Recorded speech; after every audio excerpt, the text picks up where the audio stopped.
Hi guys and welcome. Very happy to be here with Janelle. Thank you again for the opportunity. Just let me tell you a couple of things about myself. This will not take much time, but so you just put things into context. My name is Simone. I've been working in hospitality for 21 years now, starting in 99. First part of my career I spent in hotels. Started as a, believe it or not, as a night manager because I was paying my studies. I wanted to be a philosophy professor. I don't know if you know that. Yeah, and things went a little south from that, and then I started working in hotels, and I did all the possible jobs you can do in hotels. Front office manager. I did some revenue management at some point. I didn't really like it. Then I moved to MICE, and then I ended up managing two small boutique hotels in Rome. And somewhere around 2000, I think it was 2009, I moved to marketing. So I started working for a web marketing company here in Paris, based in Paris, with offices here in Paris and the other one in Tampa. So I had to choose between the two, and I thought I was a little too young to go die in Tampa, so I chose Paris. And then I worked for them for several years, I think 7 years, something like that. Then a couple of years ago, 3 years ago, I opened my own consulting firm. And right now what I do is basically writing mainly, so travel tech journalism, more focused on the travel tech aspect of marketing, and lecturing, of course, that is why I'm here, and consulting mainly travel tech companies or hotels, mainly chains or some luxury property. And that is pretty much all you need to know about me. I'm from Italy, so forgive my accent. My French is worse, I can tell you that. And yeah, so what we are going to do today, I'm going to run you through the past of hotel marketing, the present of hotel marketing. We will see a little the future of hotel marketing, okay? So we'll start with stuff that probably you never seen before. I think the average age is 20 something, right? Yeah, okay. And so yeah, you will see some prehistoric part of the web, and we will move a little more in what we do now, and I will keep 20 minutes at the end just to see where we are going with the future, okay? Let's take a look at the evolution of the web, okay? When we talk about marketing, online marketing especially, we need to understand how we got here. And the history of web marketing is the history of the web itself, right? So I'm going to show you some example of the evolution of websites over the years, and you will see that pretty much in the 90s we were in the Middle Ages when it came to web. And some of the example I will show you will probably leave you surprised. So the first one is, this was the first incarnation of Google, and it was 97, and now thinking about a world without Google is pretty much impossible. And the thing I love about this slide is, if you read here, it says index contains 25 million pages, soon to be much bigger. Now, with what we know about Google today, we don't know if this was a promise or a threat, but either way, they were right? Do you guys buy on Amazon?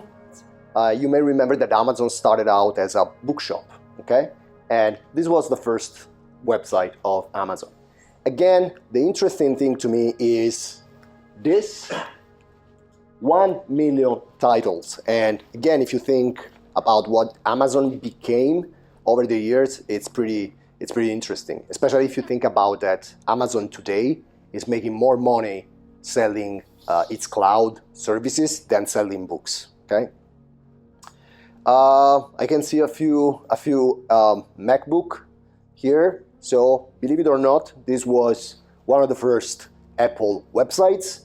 And so, a company that has been so into design, it's almost as synonymous with great design, used to have this piece of beep back in the day, okay? And moving more into our space, this was Expedia version 1. The funny thing is, I don't know if you remember that, but they were selling banner space, you see? And so, yeah, the design was eh. And then you have this one. This was the first incarnation of Booking. If you see, the design haven't changed so much, really. Okay? They really got it right almost the first time. But if you take a closer look, you will see that there is a slight difference. Let's see if you can spot that. It's very evident, huh? So don't focus on the details.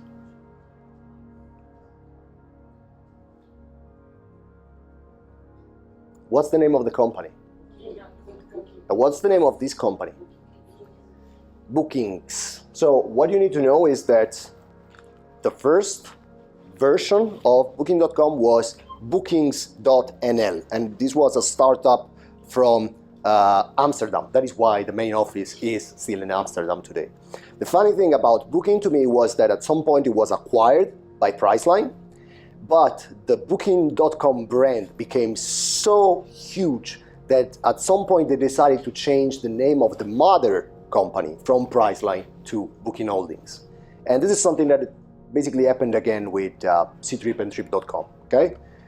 And then something happened, you know? Up until this point, you see, this is what I call the Middle Ages of web design. And that is because we didn't have any experience. Everything was pretty new. And we didn't know how users behave in websites. So usually the main thing we did back in the days was a client asked us for a website.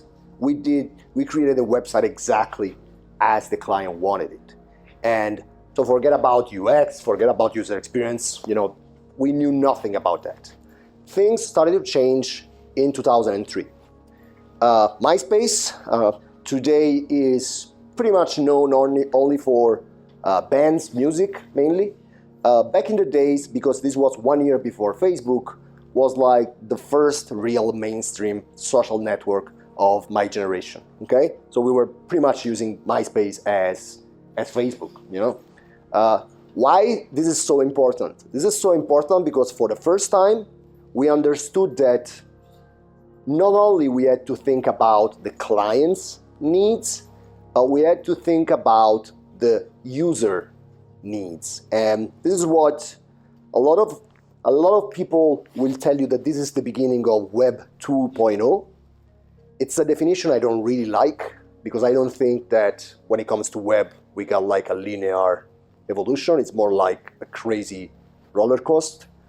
So I don't really like to use the word Web 2.0. I like to use the word user-centric web. So for the first time, we started understanding that, okay, there's a little more here than the client, there is the final user. So we need to create website thinking about user. And in 2003, 2004, you started seeing crazy things in hotel website. If you will remember that, like guest books. Now you don't even know what a guest book is, right? You have any idea what a guest book is? Yeah, it was like, but it was like before, you know, now if you want to leave a review, you just go on Google or you go on TripAdvisor. That's a scary door, huh? I was expecting a killer. And the guest book. So now when you want to leave a review, you just go on Google or you go on TripAdvisor, you leave a review. Back in the days, you had these like online guest books, and they were inside the official website. They were usually poorly designed, without any filter, so you could find pretty much anything on these guest books. But you know, it was the beginning of this switch from client-centric web to user-centric web.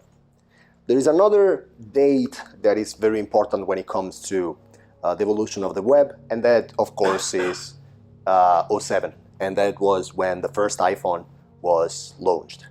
Now this, of course, we all know the implication of that, but for the first time, imagine that up until that point we were creating a website with a desktop-only kind of approach. And after the iPhone, we had to think about user behavior for mobile users as well, okay? So this completely changed the paradigm.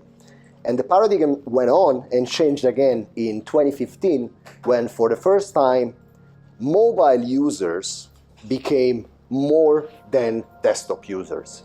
So up until that point, we were thinking at a desktop first kind of approach.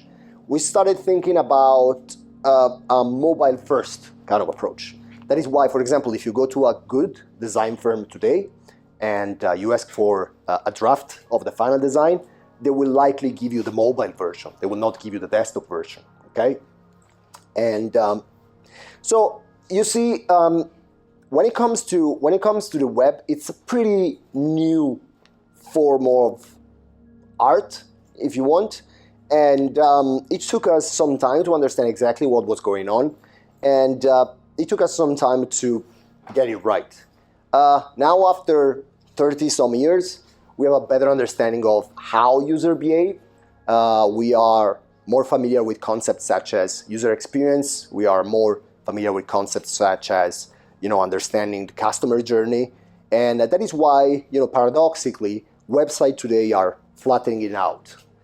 You can see back in the 90s, you could see like crazy designs, Like I remember, for example, at some point, everybody was going crazy for horizontal scrolling website. They were like a nightmare. Instead of scrolling vertically, you had to scroll horizontally. Or you had like animated GIF, smiling cats, dancing baby. It was crazy. And right now, when you look at their websites, they pretty much all look the same. And that is not because designer became lazy, but this is because we now know what users do when they are on a website, okay? And we will make some more example later on. Okay, so of course, when it comes to marketing, the first thing that comes to mind is the creation of a website, right? So even though websites today have less importance that they used to have like a few years ago, they are still one of the main weapons when it comes to your marketing strategy, right?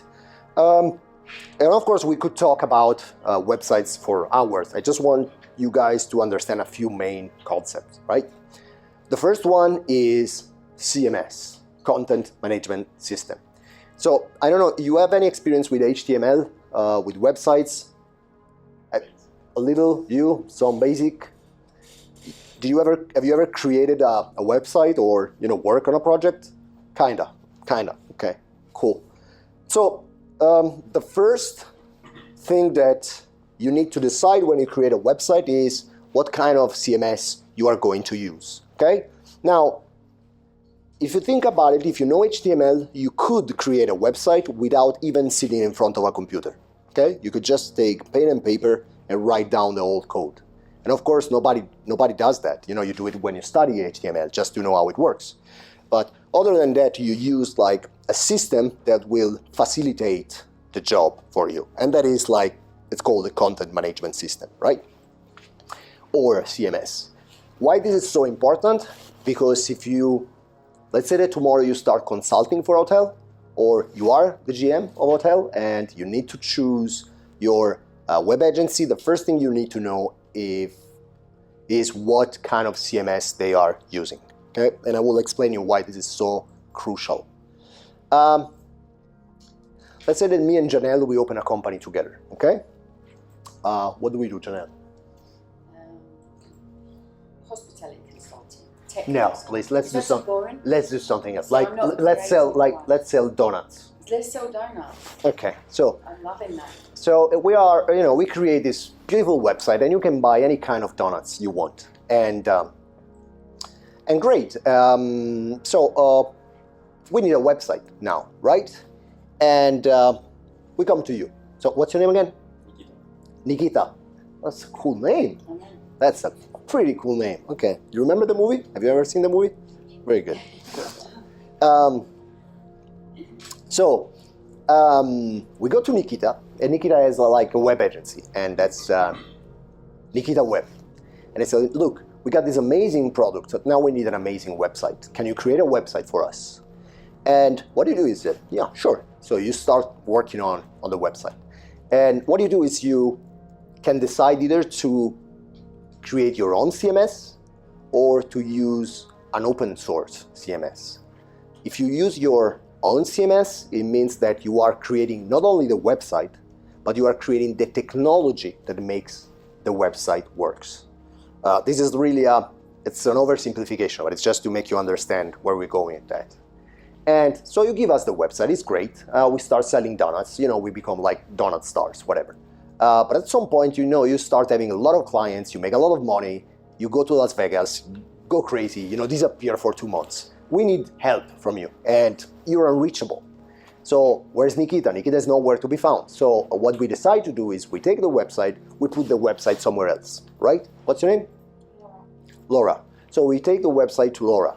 The problem is that because that website was created with your technology, it will not work on Laura's server, okay? And we're screwed. We can do anything. And that is a proprietary CMS. Now, let's say that we have blah, blah, blah, blah, the same company, we sell donuts, we come to you and say, look, we want a website. And you decide this time to create a website with an open source CMS. And that is like WordPress is a typical example, okay? And same thing, you go crazy, you go on your crazy, fear and loading in Las Vegas thing. And, we just need to get in touch with you, no way. So we go to Laura. And this time we can take that website and move it to Laura's servers, and that will work. Because the technology is like agnostic in a way, it's an open source technology. And why this is so important? Because if you're stuck with the wrong CMS, there's nothing you can do. And this is where, to me, web agency contracts are kind of not really transparent, because they will always tell you that the intellectual property of the website is yours.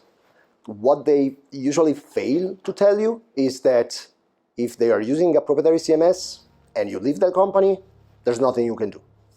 Make sense? So in this case, why would anybody use its own CMS? That's a very good question. I don't have an answer for that. Yeah, well, I do have an answer. Like up until a few years ago, there was no other way. There was a single good open source CMS, and this is why a lot of web agencies today and design firms are living a crisis today, because today it's easy to create a website with a technology that is already there, and most of the time it's better than a proprietary technology. Now you can see today banks websites on WordPress. Now think about banks website on WordPress 10 years ago.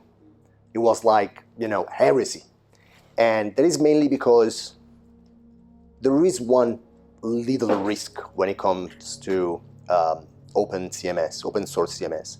And that is, for example, let's say you got your own CMS, right? And that is called Nikita CMS, for example. And you got 100 clients. So Janelle is an hacker, and she wants to get into your CMS to get access to all your clients. She succeeds, but she can only get access to 100 clients. Now let's try to rephrase it. Let's say that I can get into WordPress CMS that is fueling 70% of the website in the world. Like if I can find a loophole in a little bed and breakfast website made in WordPress, I could theoretically hack the whole world of web. Now this, in theory, is possible, but it never happens. The only problem that you can have with open source CMS if you don't update the CMS. And if you ever work with WordPress, for example, you see that pretty much every week you got a new update. But it's like when you got your phone and you got an application, right? If you never upload your application, that application will not be secure. So it's, but over the years, open source CMSs became really, really secure. That is why, again, we got banks on WordPress, and so yeah, there's not really any need to have a proprietary CMS. Because on top of that, if I pay you for a website and you use a proprietary CMS, I'm not only paying you for the website, I'm paying you for the CMS as well. So it was not unusual to have websites worth maybe 3,000 euro, but they were selling this website at 100,000 euro. It's very expensive to maintain a CMS. Imagine you maintain the technology and the security and the bugs, etc., etc. Does it make sense, guys? So this is like the first question you need to ask. It looks like a trivial technical question, but you understand the implications of that, right? Then number 2, when you create a website, you need somebody to create the website. And this is where things become a little more fuzzy in a way. So who do you think is responsible for the creation of a website? Developer. Okay, a developer. So let's say I come to you, you're the developer, and what is our conversation like? If you're maybe the website designer, you imagine something and maybe, I don't know, you create the...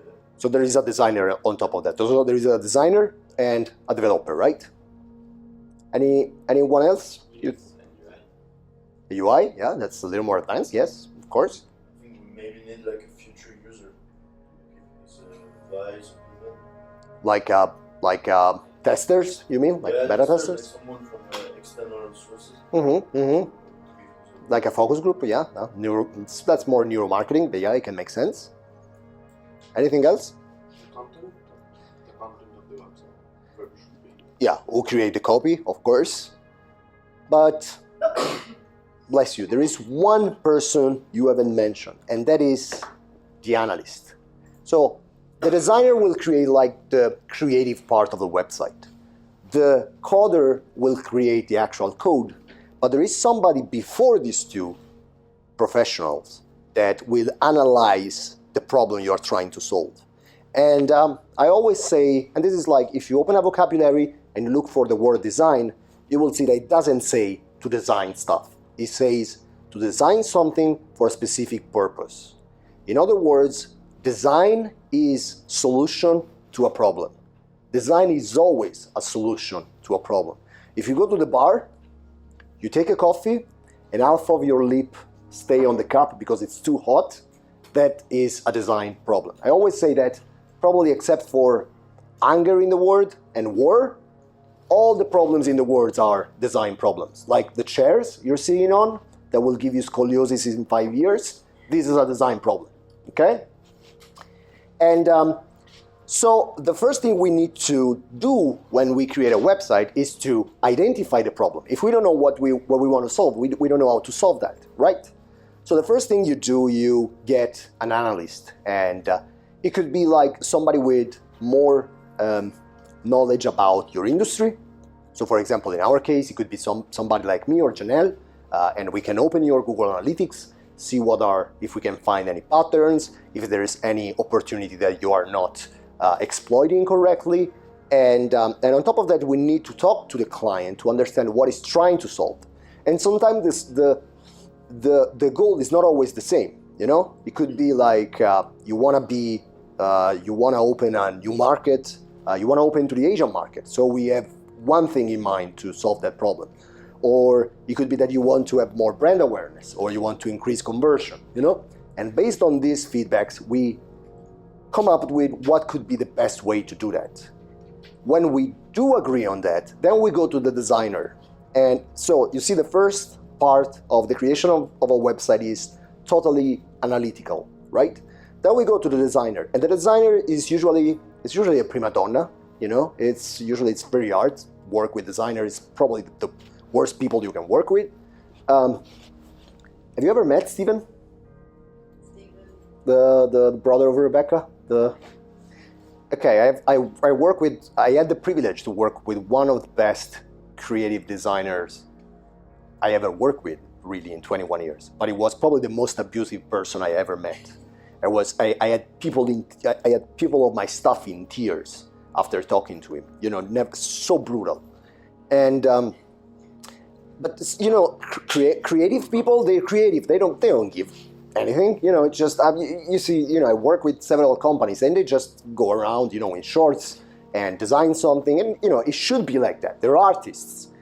They don't have any analytical skills, and sometimes they don't even know how to code. You know, they just design. So we go with the problem we want to solve and a possible solution to the designer. The designer will transform that idea into something that is beautiful, and then he will go to the coder. And the coder is like a typical Dungeons and Dragons kind of guy. It's go there, write codes, and doesn't have any artistic skills, doesn't have any analytical skill. So you see there are three people with complete different skills. And if you do that, you got a good website because you are solving a problem via design with the help of good coding. Make sense? And so over the years, we started understanding a thing or two about website. And the first one is what we call the paradox of choice. Now, there is a very interesting book by a psychologist. It's called Barry Schwartz, talking about this effect. And what the paradox of choice says is that if you have too many choices, you actually have no choice at all. Okay? This happens to me, for example, every time I go to a restaurant. If there is more than 3 options, I'm stuck. I can really literally get out, because I don't know what to do. And some people, of course, I'm the stupid guy, so for some people it's worse. But when you have a lot of choice, really you have no choice. There has been a very famous experiment that has been done by 2 Norwegian psychologists in the 90s. And that is called, probably you heard about that. It's called the marmalade experiment. Have you ever heard of that?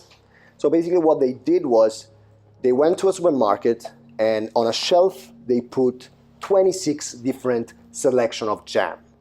And on another shelf they put only 6. And I wanted to understand if by giving more choice, they were creating more revenue.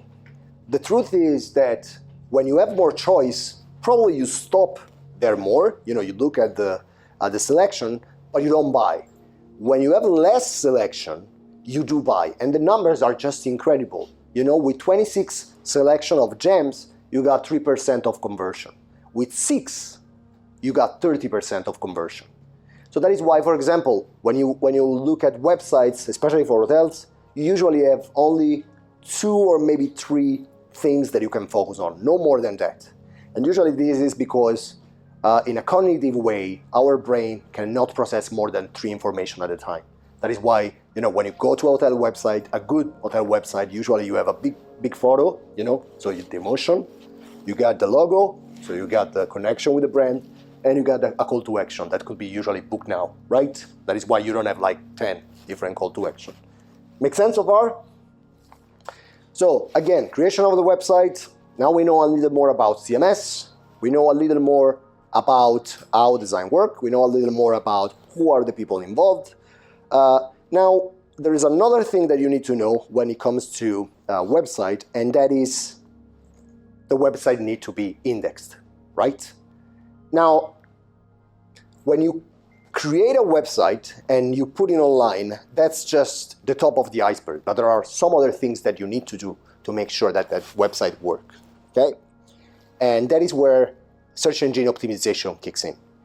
Now, over the years, search engine optimization became less and less relevant, and that is mainly because back in the days we could use a lot of shady techniques to index websites that we cannot use any longer. Typical example, can I say like an horror story? Something we used to do, like we were pirates back in the 90s. It was like Pirates of the Caribbean when it comes to SEO. For example, the algorithm were so stupid that they were only looking at volume of keywords, right? So website with a lot of keywords with high volume were usually ranked better than website without high volume keywords. So do you know what is the most searched keyword on the web?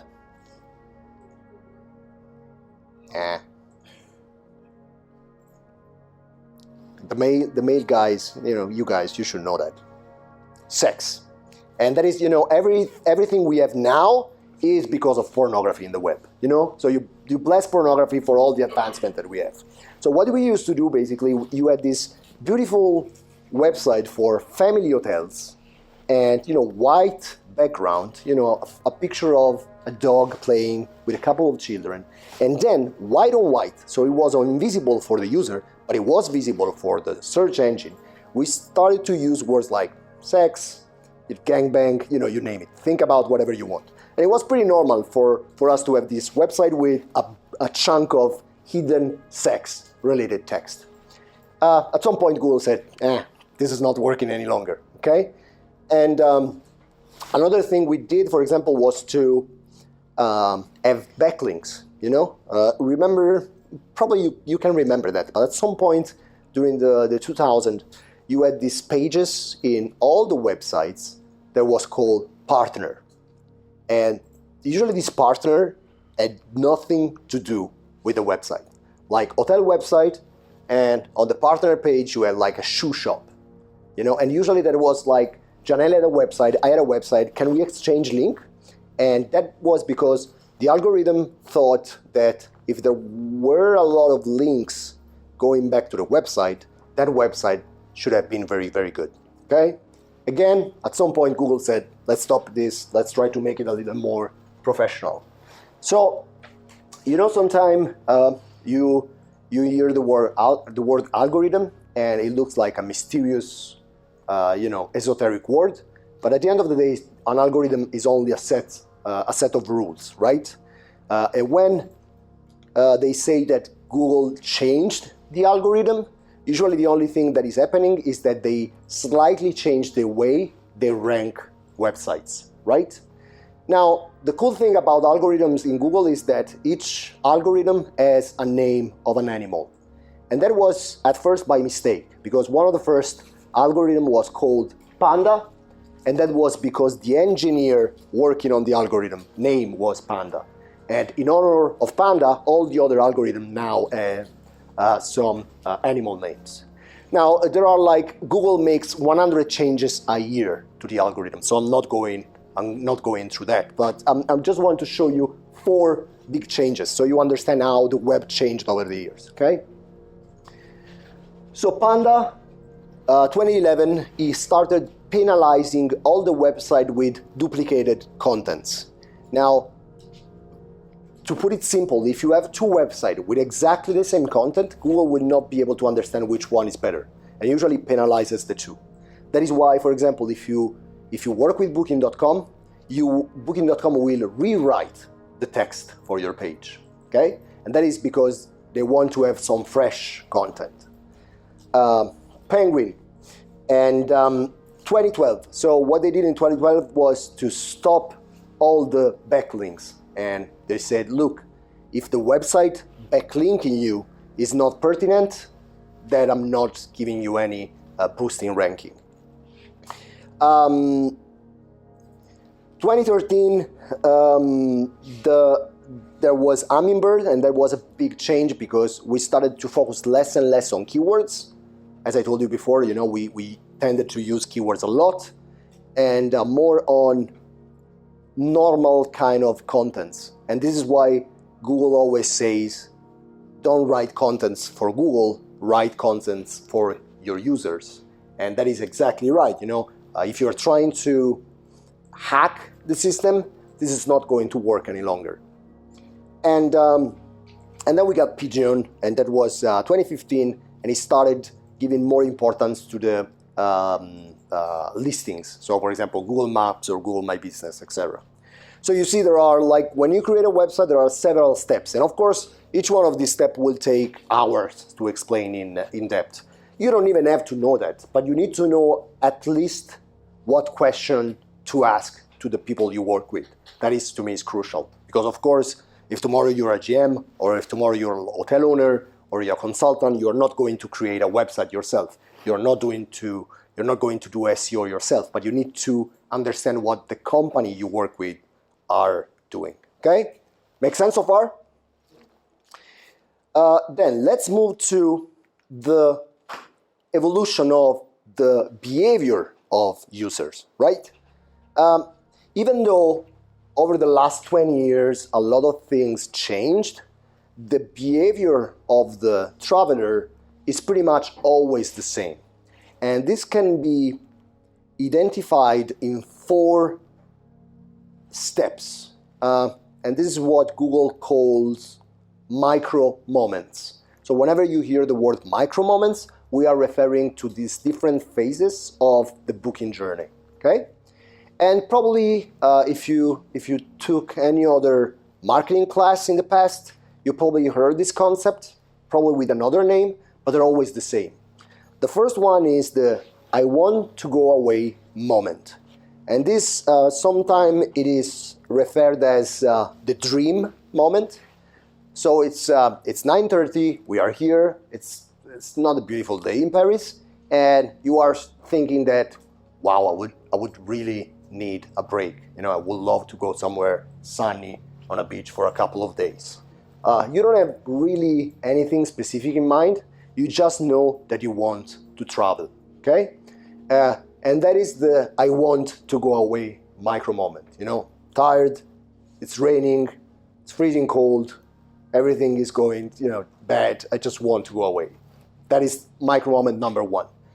Then you got micro moment number two, and that is time to make a plan. So you come back to your place and you start thinking about the fact that, maybe it's really not a bad idea to go out for a few days. So you start planning, right? And then you got the third micro moment, and that is called the let's book it. So you started dreaming, you chose the destination, now it's time to book. And then the final micro moment is when you finally arrive at the destination and you leave the experience, okay? What you need to know is that, and that is crucial for marketing. Again, what I'm going to tell you today is more, I just want to give you like a forma mentis, like the Latin would say. I just want you guys to understand the concept. Because how we do it, and that is, it's very frustrating for us, changes pretty much every 6 months. So a lot of the things that I tell you today will not be true in 6 months. So I'm trying to give you like the basic of thought, if you want. Then the tools you use can and will be different from time to time, right? What you need to know is that when you move from the first micro moment to the fourth micro moment, you are moving from emotion to intention. So let's say if you want, during the I want to go away micro moment, when I'm dreaming about traveling, I am still in this emotional state. And you see the website you can you usually interact with are high emotional website like social media, for example, or video, or even airline companies. For example, if you are thinking to go away and you see that there is like an amazing offer to go to Tunisia, for example, and you got a flight at 20 euros, that's emotion as well, and it's a big driver when it comes to the choice of the destination. And then you move a little more into the intention, and you see the more you move into the intention, just imagine you have your credit card in your hand. And the more you move to the right, the more your credit card is getting closer to the final transaction. Why this is so important? Because if you want to do marketing to increase the awareness, of course you need to move here. You need to invest your money here. If you want to invest money to increase your conversion, you will have to move here, okay? So the more you move to the right, the more the KPI will be return investment. The more you move to the left, the KPI will be return on awareness. Usually when you create a marketing strategy, use a mix of the two. And usually even the same hotel will use different strategy based on where it is on that particular moment. Typical example, you open a new property, you open a new hotel, nobody knows about you. So of course you are not focusing much on conversion. You are focusing on awareness. But after a few years, maybe you want to spend a little less money on awareness and spend more money on conversion. Okay? Make sense? So it's important that you guys understand that every marketing action has a different KPI. And the KPI can be emotion, awareness, or intention, conversion. Okay? Now, the period of time between the first micro moment and the fourth micro moment is what we call the booking journey. Okay? And or the customer journey for that matter. So it's basically the time between the first idea of traveling to the moment you take out your credit card and you actually buy and finalize the transaction, okay? We have a problem with that. Now, except for a couple of people, all of you buy stuff on Amazon, right? And usually when you buy stuff on Amazon, you check something, you read a couple of reviews, and you buy. It's a very straight process. Okay, you are not going back and forth. With travel, that's a little more complicated because usually the window period between the first interaction with the idea of traveling and the real transaction is a couple of months. And during these 2 months, travelers interact with an average of 18 different websites. And it's been estimated that from the moment we start thinking about traveling to the moment we actually arrive to the destination, we have something like 40,000 touch points. So that means, for example, I talked to Janelle and she tells me, I was in Aruba, a couple of weeks ago. I said, okay, never heard of that. Let's check it out. First touch point. Go back home, check a video. Second touch point. I send an SMS to a friend. Third touch point, etc., etc., etc. What is the main thing I want you guys to understand is that organizing a travel is a painful experience. It's very, very, very hard. And this is something you need to know, because if you want to get the best out of your marketing strategy, you need to understand that the whole process is pretty complicated now. It's getting better, but it's still complicated. Of course, and this is what I like to teach my students every time, is that you need to be adaptable. Things will change. The only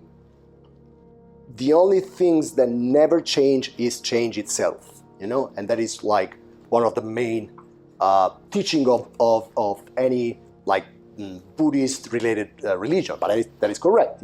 Everything changes all the time, and this is exactly what you need to know even when you focus on marketing.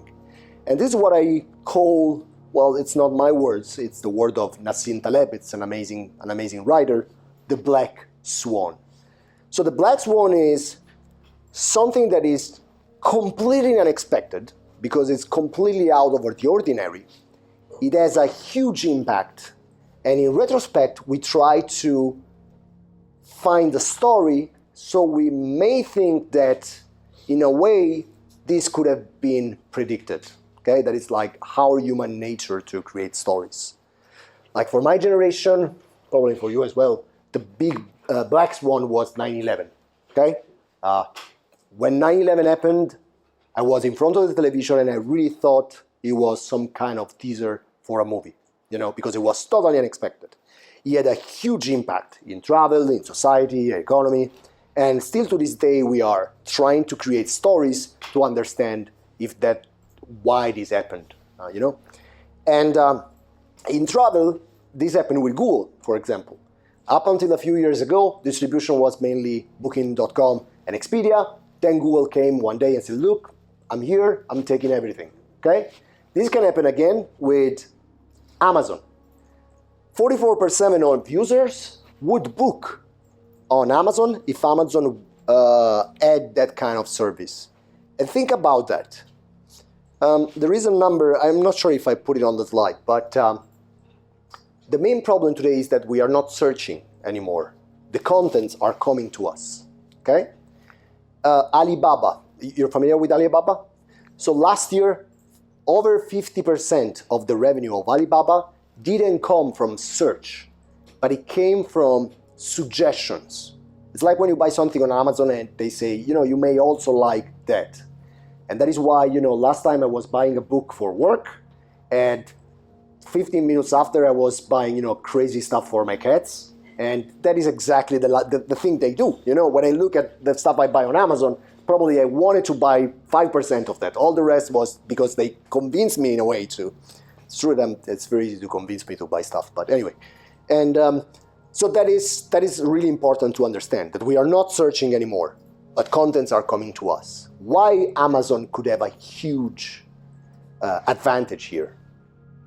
Do you guys go to the gym? Who's the gym guy? You are the gym guy. No, I go to the gym, but not that much. Okay. Well, let's say you're the gym guy, okay? So let's say you train like 5 days a week, okay? And what you do on Amazon is twice a month you buy protein shakes, right? And this is an information that Amazon has about you. So let's say if tomorrow Amazon starts selling travel, then in a way it's kind of doing it. You know, in India, for example, they sell flights, they sell some travel. They used to do something in the past, you know, the project that they abandoned at some point. But let's say that you start searching for hotels in Amazon. Amazon will have this information about your buying habits. So it knows that you buy protein shake twice a month. So the assumption is this guy is probably a gym freak.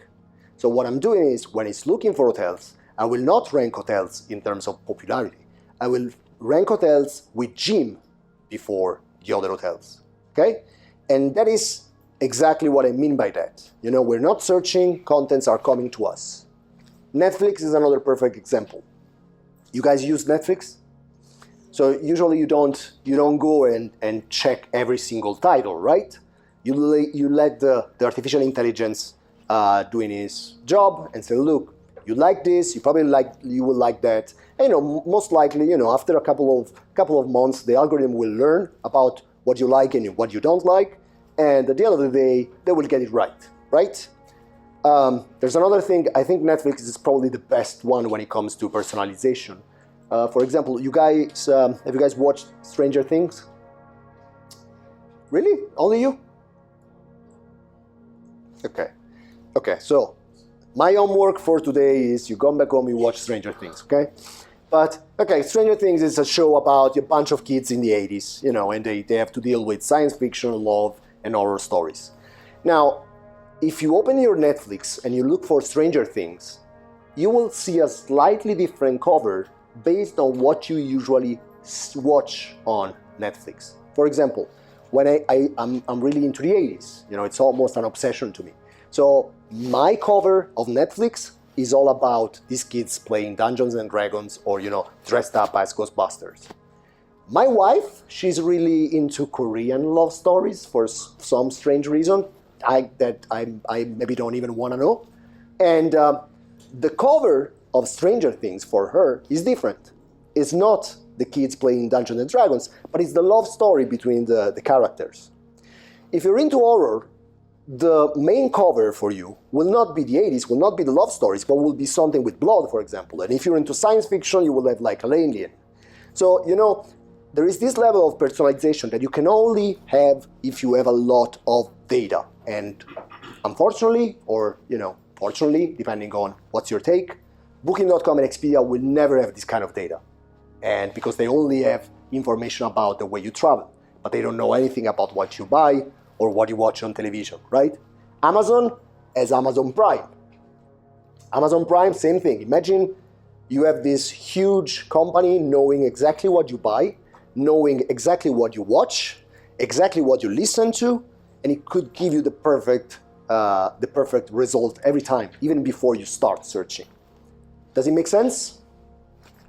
Yeah. I watched yesterday something about a TED talk titled "What's the Future with No Privacy" by a Russian guy. Mm-hmm. He talks about these things, and they say that in the future, for example, of the protein shakes gym thingy, the online platform and distribution channels, they will be buying things for us without even us knowing, and they will be trying to upsell by accessing these privacy data of ours. By, for example, if there is a salesperson or a mannequin on the picture of a certain product, they will go into data, search for the picture of your best friend, merge the face of your best friend with the face of the model or anything. So in a way or in another, you cannot detect that this is your best friend, but the shape of the face will go into your emotions, and then you will buy this product. It's very Black Mirror. Can you send you got Janelle? Send Janelle the link so I can watch it out. But look, tests like this are nothing new. Huh? The cool thing about okay, you haven't seen Stranger Things, and that's already a problem here. Have you watched Black Mirror? Jesus Christ, these are the worst students I ever had. I go away. You need to tell them to watch these programs Okay. before. Yeah.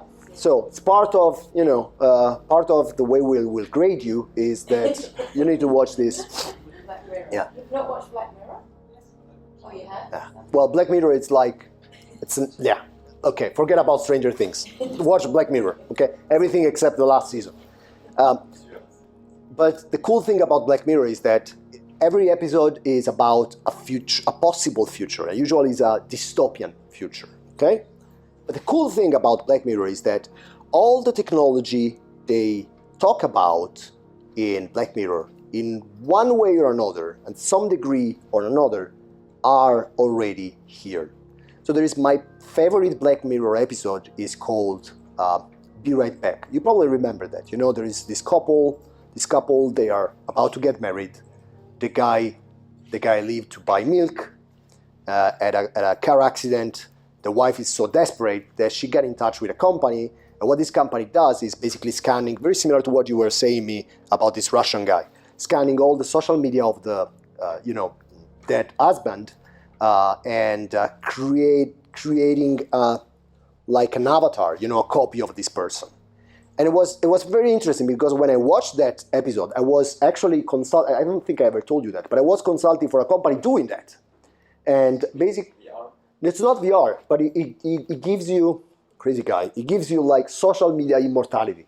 So you give like via API, you connect all your social media, Amazon, Spotify, Netflix, so you understand how you write, what you like, and when you die, the system will keep posting for you forever, okay? So that's the cool thing about Black Mirror. All the technology is pretty much there, okay? Makes sense so far, okay? Just tell me when you want to do a little break. Do you guys wanna stop for a little? You're good to go for another half an hour? Okay, we stop at 10:30. It's fine for you? Okay. And so yeah, the thing that is very important for me, guys, is that you understand that things are always changing. There can always be a black swan. And, we had several in travel in general. We had Google. I think it was probably we were kind of blind because if you knew where to watch, signs were pretty much everywhere. But think about the Uber, for example. 10 years ago, if I would have told you, look, in 10 years, you will jump in a car with a complete stranger, you will not pay because you will pay via your phone and you will go from A to B, you would have told me that I was crazy, right? Same with Airbnb, Airbnb is, I would have told you, you will sleep at a stranger house, probably take care of the cats while they're away, and you will pay for that. And it's completely crazy, but all these things happened, And so if I can teach you something today is that, just try to find patterns, but be always open to change your mind because something can always happen that will change the game, right? That being said, back to marketing. So now we know a little more about, what is going on with marketing and user behavior. And we know that, as I explained you, before the users actually book, it goes on an average of 18 websites, and it takes something around a couple of months, right? So what is the best marketing strategy you could have? Is to make sure that you are visible on all these 18 websites. Not only that, you should be visible on all these websites with a coherent product, coherent information. That is the main problem we have today. So I always say that marketing, this could be an oversimplification, but again, I don't think it's too far-fetched. Marketing for hotels is only two things, is brand coherence and personalization. If you can do these two things, you don't need anything else for marketing. Brand coherence, it's really interesting to me. And I always use this quote by Chris Ducker that says, your personal brand is what people say about you where you are not in the room. So, you're smiling at what I say. Then I get out and say, oh, this guy was totally crazy. That is my personal brand. And that is exactly what happens with hotels. There is only one thing that we can control fully, and that is our official website.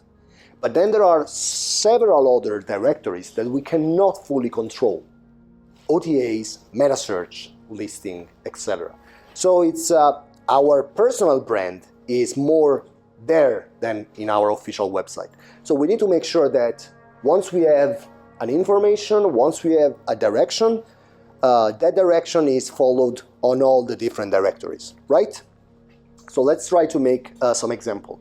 I always divide the coherence in 3 different sections: market parity, rate parity, and brand parity. So let's start with the easy one. And you guys did the revenue management already, right?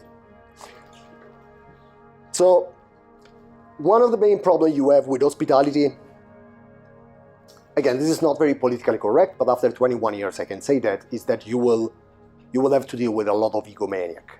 You know, ego is a big problem in hospitality, probably the biggest problem in hospitality, right? And it's always a testosterone battle whenever you talk with hotels, more likely than not.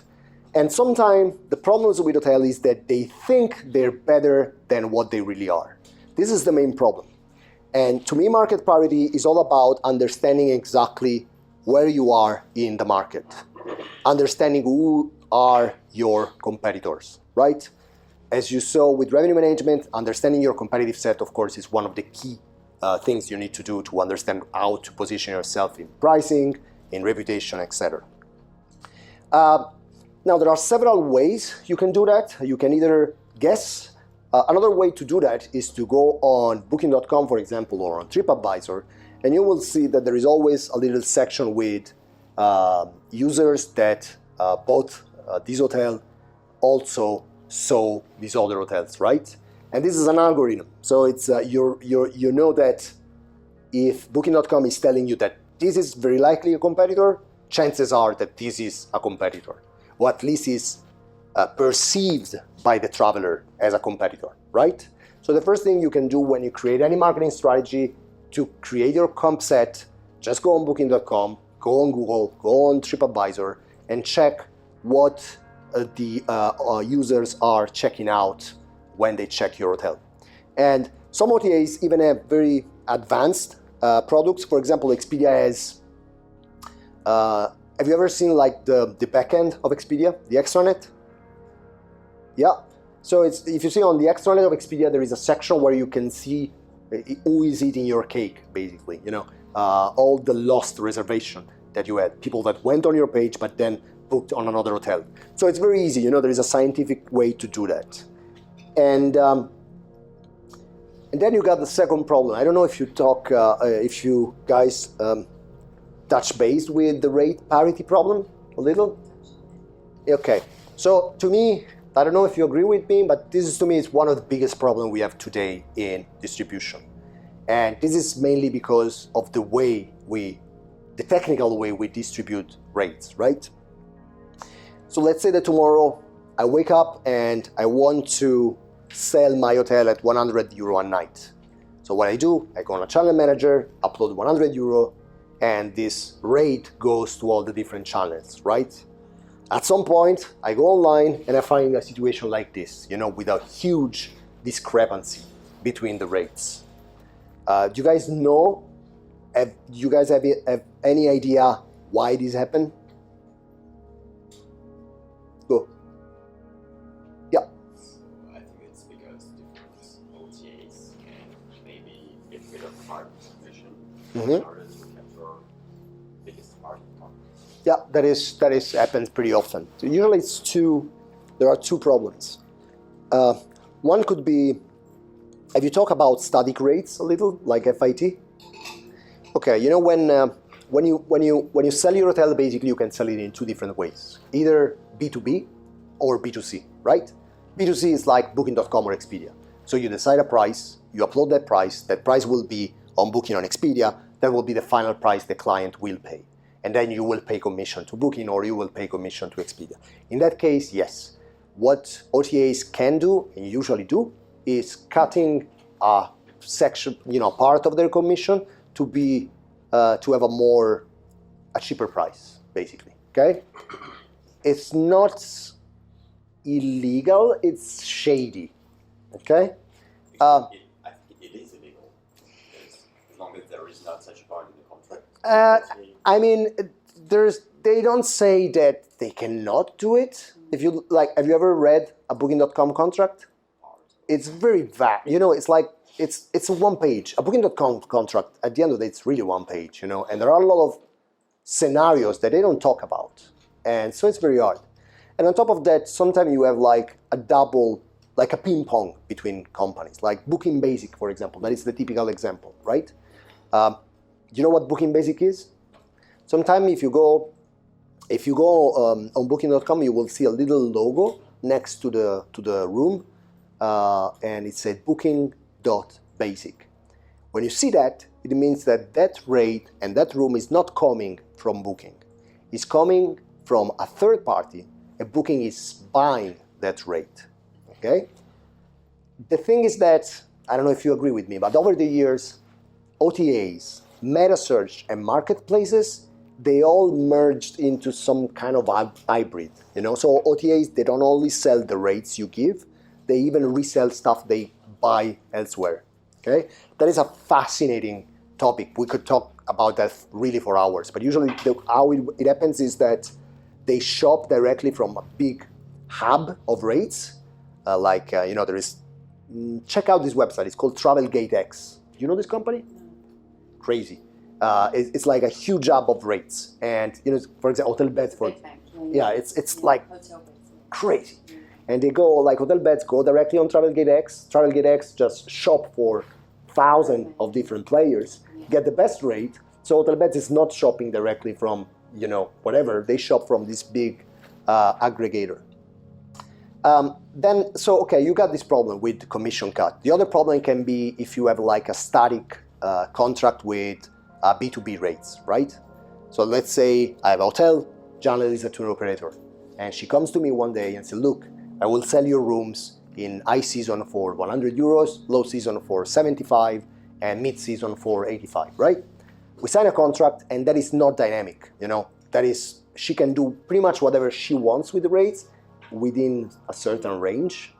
But she can even decide to resell these rates at a very low markup. Okay, so you see, for example, this is the typical example. You see, you got a difference. Booking an Expedia, the difference is 12 euros, right? But take a look at Amoma.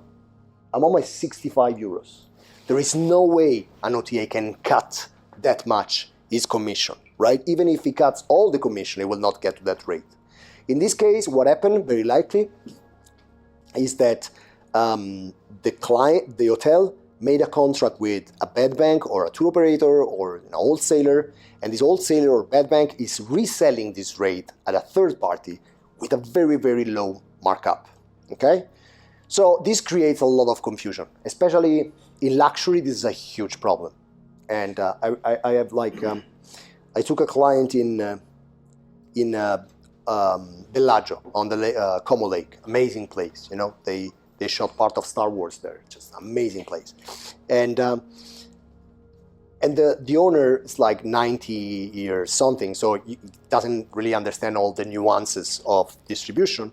But imagine that when you have somebody sleeping at your hotel and the average price is 2,000 euro a night, and you're by the pool drinking a mojito, and the guy's next to you, you start making conversation and you discover that he paid 1,000 euro for that room.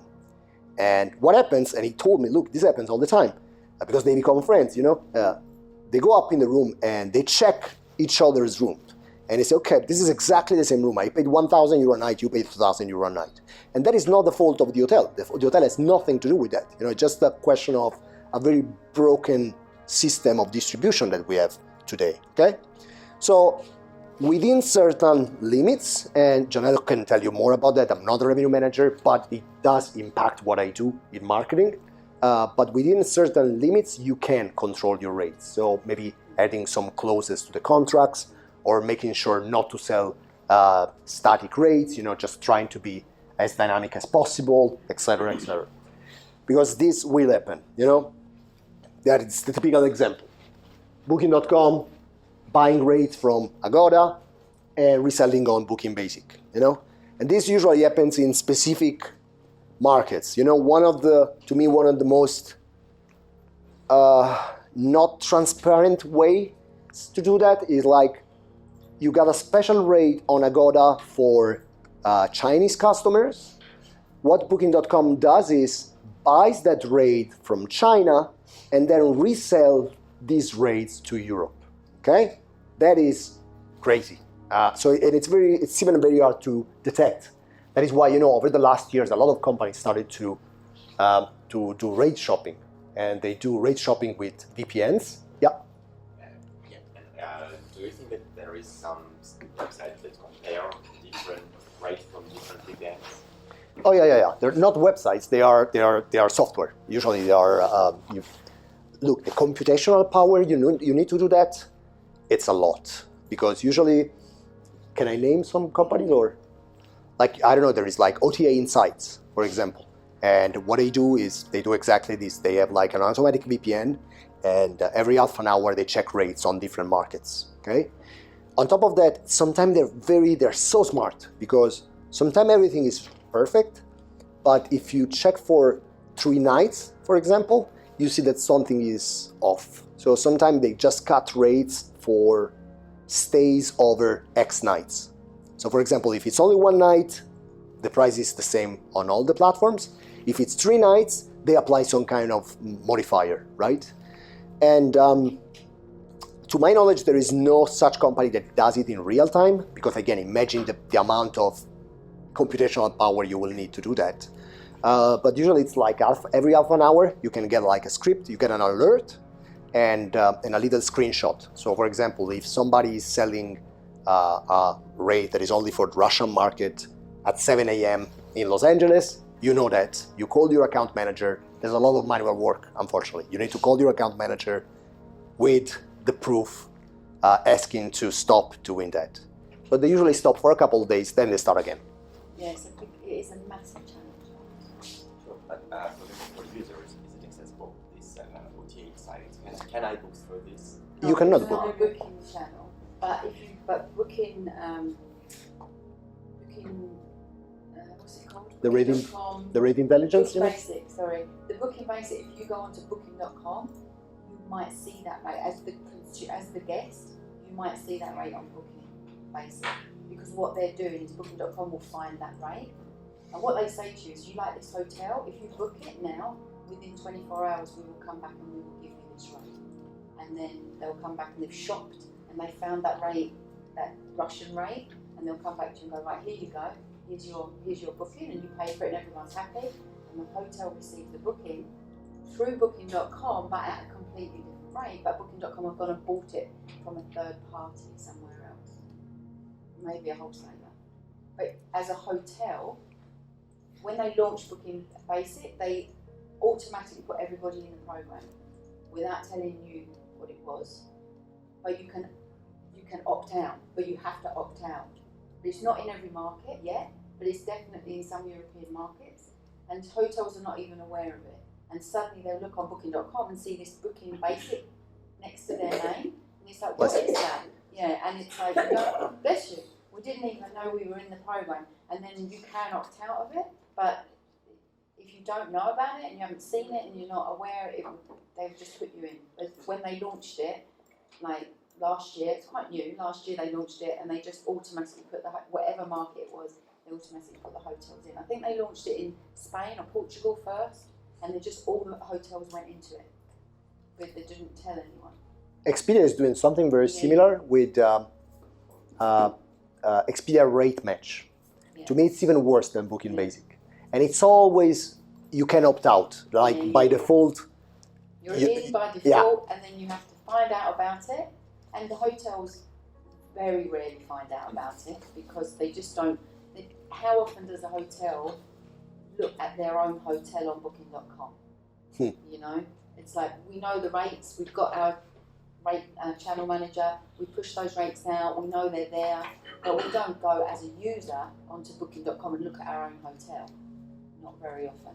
So you wouldn't even see that it was there because you're just going to get the bookings coming through. But even if you do, if you do it without a VPN, like, it's impossible to do it manually. Yeah. Like, imagine, because you can check your own country and maybe it's okay. Yeah, But that's it. You can't see what they see in Russia for your hotel. You can't, because you're... Oh, you can. yeah, with a VPN. But imagine you do it manually for all the markets. It's impossible. Every day, Yeah. every hour. Yeah, that is why you got softwares like this. Like Expedia and Booking.com, they do it like they check each other. So they have like some kind of very basic system where they alert you every time somebody is undercutting rates. But it's very, for example, if they are undercutting on a meta search, you will not be able to see that.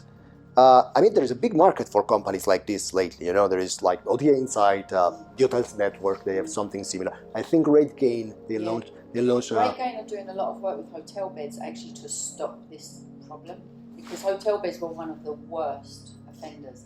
They will buy wholesale. So like your hotel in Berlin, those are FIT rates.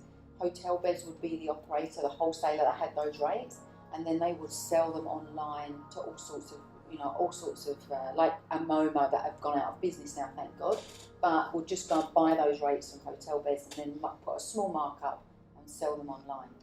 Hotel beds were one of the worst, and so hotels were stopping using them where they could. But some hotels are still reliant on that FIT market because of the connections with the airlines. And if you're in a destination where it's very difficult to get a flight on its own and then book hotels, so let's say North Africa, you know, you might be able to get a flight to Tunisia, but the hotels in Tunisia are not geared up so much to sell direct. They're more likely to be still selling through tour operators. So they can't afford to get rid of the tour operators, not yet. So those, but where they could, hotels would come away from them. So hotel beds were losing a lot of revenue. So they have now put a pledge out to try to stop this undercutting and this selling on. So now they are saying that as they sell on to a tour operator, they are checking the ethics of that tour operator to make sure they're not doing this. But the only way as a hotel that you can police it is when you see these rates online, is you make that booking and you follow that through, that chain through, because it's going all over the place, and you find out how did that, you know, that Mr. Nikita booking, when it arrives in the hotel, you then have to go back through that part, like the path, and go, how did it get to me? So you can then go to whoever your tour operator is and say, look, you've sent me this booking, but it was actually booked online on this website at this rate, undercut all of our other online rates. But the time it takes to do that is just a nightmare. It's a mess. Yeah, it's That's long story short. Yeah, it's really a mess. Just a mess. So actually, there's no virtual walls between these different rates if you're pricing the price that you're putting sort of for consideration. Yeah, you're right. Traditionally, it was very clear cut. This is B2B. This is B2C. These rates are net. These rates are commissionable. It was very easy, but now it's all just merging into one. And it has been such a big issue for years, and now hopefully we're starting to see some of the big wholesalers saying, okay, we need to, like hotel beds going, okay, and they're working with RateGain very closely to try to stop these tour operators of doing this. So maybe we're moving we are definitely moving in the right direction, but it means that we have to be a lot cleverer with our rates as well from a hotel and police it.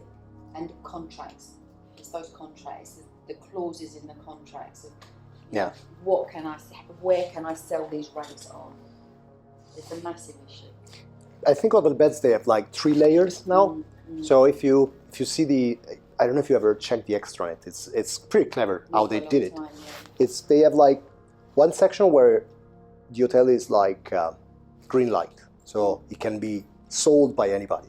Then they have like a middle part where the hotel cannot be sold to some more shady operators, and then they got like a blacklist. Okay, so they know how to. Honestly, I know they're working on that, but they could do way more. The thing is that you remove that. Again, this is more revenue management, but follow my lead. You know, if you remove that tomorrow, 90% of these tour operators will go bankrupt, because the only advantage they have now is that they can get better rates. Yeah, well, that's what happened with the MoMA. Because a MoMA was a website that was just doing this all the time. So then the wholesalers, because of the pressure from the hotels, were like, we can't, we're not selling, you can't buy from us. And they blacklisted them and they went under. Yeah, crazy. Last year. It's really a big problem. And look, there is like, I don't think we will ever, I think we can get to a better situation. I don't think we will get to a solution of that, because the way we distribute rates today. The way we distribute rates today it's been the same for the last 20 years, and that is called data cached based. It means that you give 100 euros to Booking.com, that 100 euros is on Booking.com servers. Pretty much Booking.com can do whatever they want. There is a technical solution for that. That I don't think it will ever happen, or I don't think it will ever happen in big scale, and that is moving rates and inventory to blockchain distribution. Because if you do that, that's immutable. You know, if you give 100 euros to Booking.com, Booking.com will not be able to modify that 100 euro. It will be on the block forever, you know? And there are companies doing that. Arise, you know the guys at Arise? They're doing an amazing job. I mean, you can have your own blockchain, and there's like, when the rates is gone and the inventory is gone, everybody will have exactly the same, because there's no way to modify that. But again, consider that today, a lot of companies, the only reason why they are on business is this rate leakage, Amoma being the typical example, okay? Make sense? Okay, good. And so yeah, it's within certain limits, and Janelle can tell you a lot more about that. It's more her realm, but it affects me as well. Because, you know, when I do, as I explain you later, when I do advertisement, if somebody is cutting my rate, it's creating a problem. So there are like, you can add clauses. This is something I created with a lawyer. And it's basically you are limiting your bad banks to sell FIT rates B2B2C or B2C, or just putting some minimum markups. Okay, but it's a very complicated operation, right? And so we got market parity, we got rate parity. The third one is brand parity, and this is where things becomes more complicated, because as I told you, there are listings and listings outside, right? And there are something we can control 100%, but sometimes even the things we can control 100%, we don't do it right. This is a typical example. Booking.com, official website. So, you know, in perfect world, you may want to have more direct bookings because it should cost you less, even though it's not always the case. In this case, you see you got the same picture, you got the same condition, you got the same price, but the name of the room is different. On Booking.com is double room, on the website is French room. Now, do you know what a French room is? And you guys work in hospitality. Now imagine a traveler with Booking.com on one page, the website on the other page, and he's seeing exactly the same room, but one is called double room, the other one is called a name that he has no idea what it means.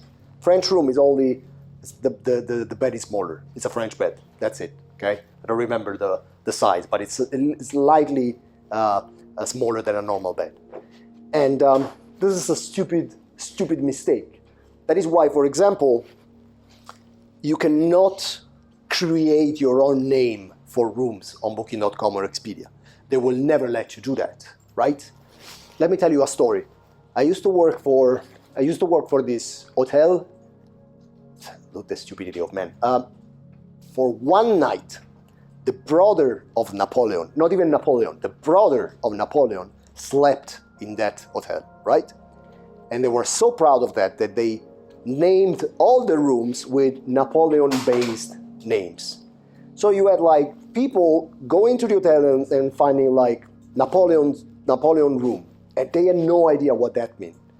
And of course, that is not the right way to go. That is why, you know, Booking.com and Expedia are keeping it as simple as possible, because a double room is something that we understand, everybody understands, we can sell, okay? So sometimes you have these problems, like this is the typical problem. You got an information on your website that is different from the information you have on the other platforms.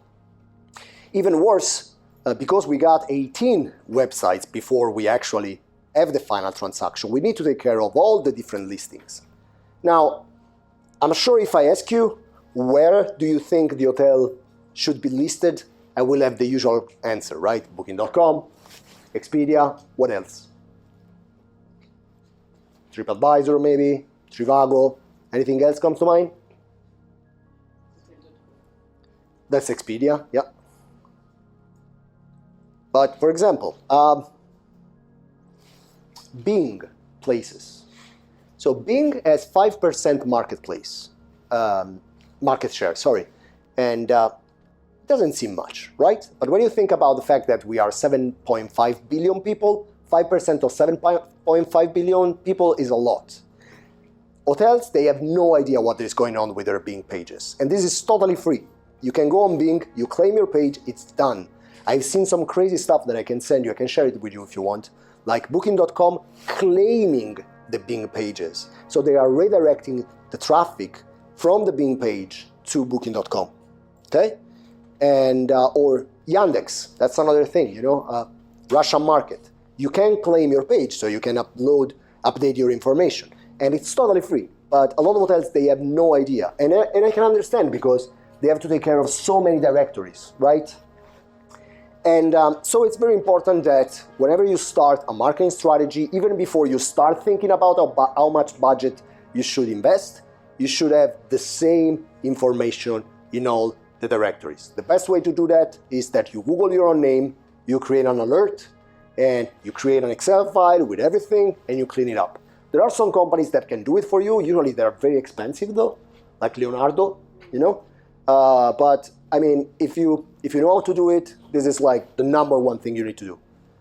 In the perfect world, every directory should have exactly the same name, exactly the same photos, exactly the same order. Why? Because if the client arrives from any of these 18 websites, it needs to have exactly the same information, okay? The more you confuse the user, the less you will have conversion. Make sense? Okay, so let's dig into USP. Have you ever, do you know what USP stands for? Unique selling Point or proposition. Yeah, I think they're both acceptable. I mean, this is something that has been discussed over and over in marketing. It's basically what makes you unique, what makes you different from your competitors, and usually it's what you should use in communication. You should focus on what makes you unique. The problem with USP is that it's rarely what you think it is. It's more likely what your guests think it is, okay? And of course, there are some hotels where the USP is pretty easy to spot, like Ice Hotel in Iceland. Of course, you go there. You don't go there for the location. You don't go there for the food. You go there because you have this bizarre experience, right? Or the Batman Suite this is a Japanese motel. Again, you probably don't go there for the location. You want to go there because for one night you are the Dark Knight, right? The problem is that not all hotels, of course, are Ice hotels or they have a Batman room, but a USP is always something that you can get out of three things. That is the context of what your customers say about you, okay?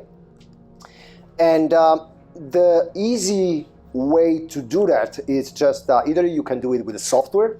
There are semantic software that can do it for you, or you can do it simply manually, just checking your reviews and understanding what guests like and dislike about you.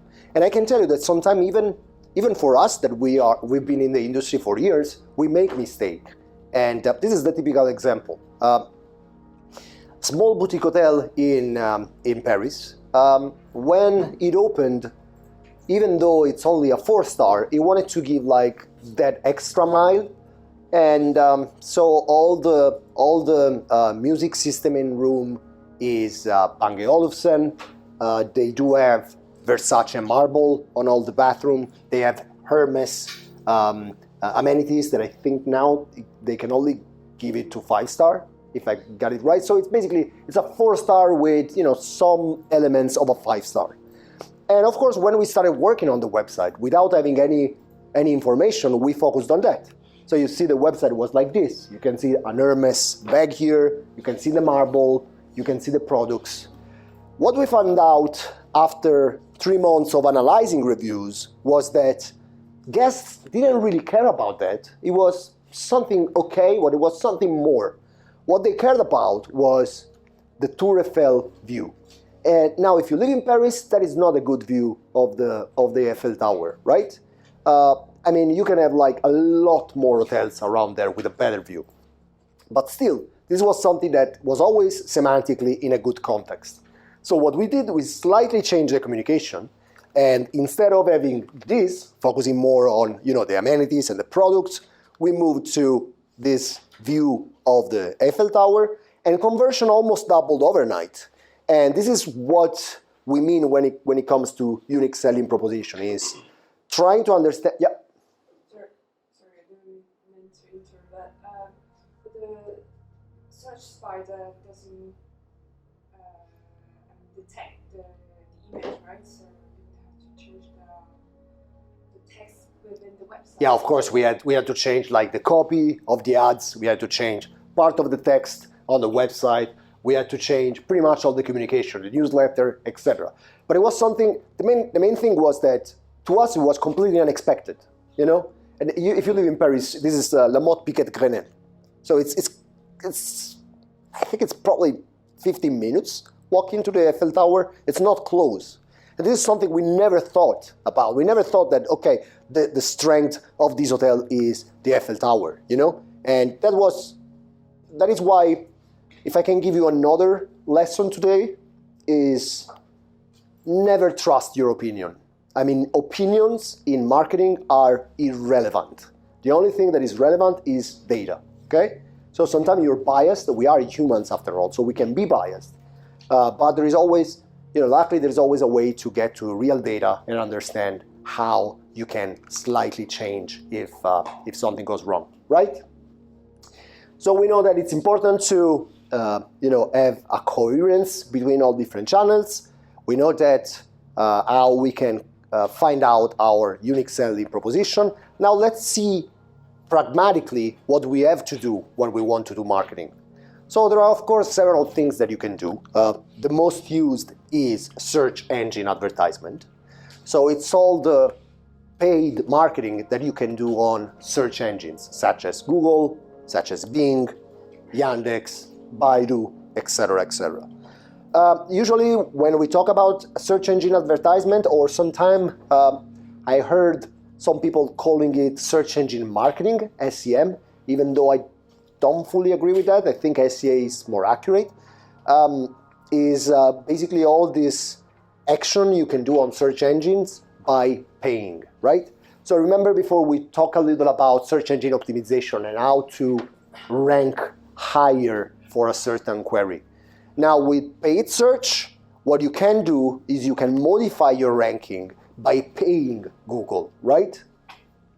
And when you do search engine advertisement, you basically can do the following. The one, the most obvious one is search. So whenever you search something on Google, you will have this little ad button next to the ad that is search.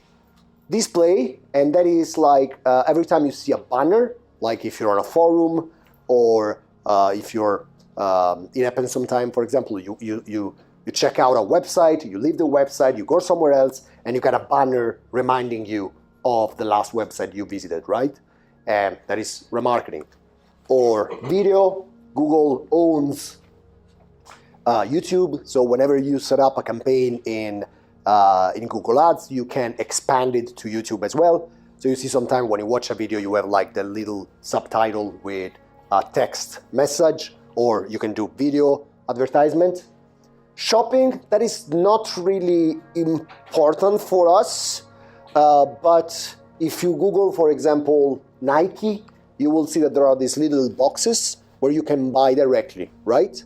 That is Google Shopping. Now, there's no way to connect that to a booking engine for now, so it's not something we will focus on, but it's something else you will find.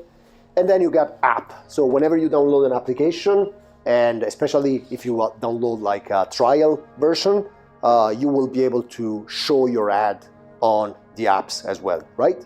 And the cool thing is that you can all do that from one single platform. So once you create that, it basically explode to all the other platforms. On top of that, another cool thing is that you can download what you did on Google Ads and re-upload it on Bing Ads, basically without even any software. So you can have like the same strategy on Google Ads and Bing Ads, right? How do they look? Yeah, you got a question? For the shopping point in the SEAs, what about the shopping in the hotels? When you search, for example, for the name of a hotel on Google, it will give you the boxes you were saying about. These boxes, if you click on them, they will switch you to the booking engine. Well, that is meta. That is slightly different. Let me show you that. I know that, look, that's almost a semantic problem here because they're very similar, but they are not. So when you look at search engine advertisement, this is usually what you see. So you got the title here, you got the site links. For example, this is a typical, a good Google Ads strategy for, let's say you have a hotel that does not only sell rooms, but it makes revenue from Congress, right? What you want maybe is to create a site link linking directly to the meeting page of the website. Or if you have a hotel organizing weddings, you may want to create a site link so I can directly go into that section of the website, okay? Then you got the call-out extensions, and these are this little part of text that you can use here.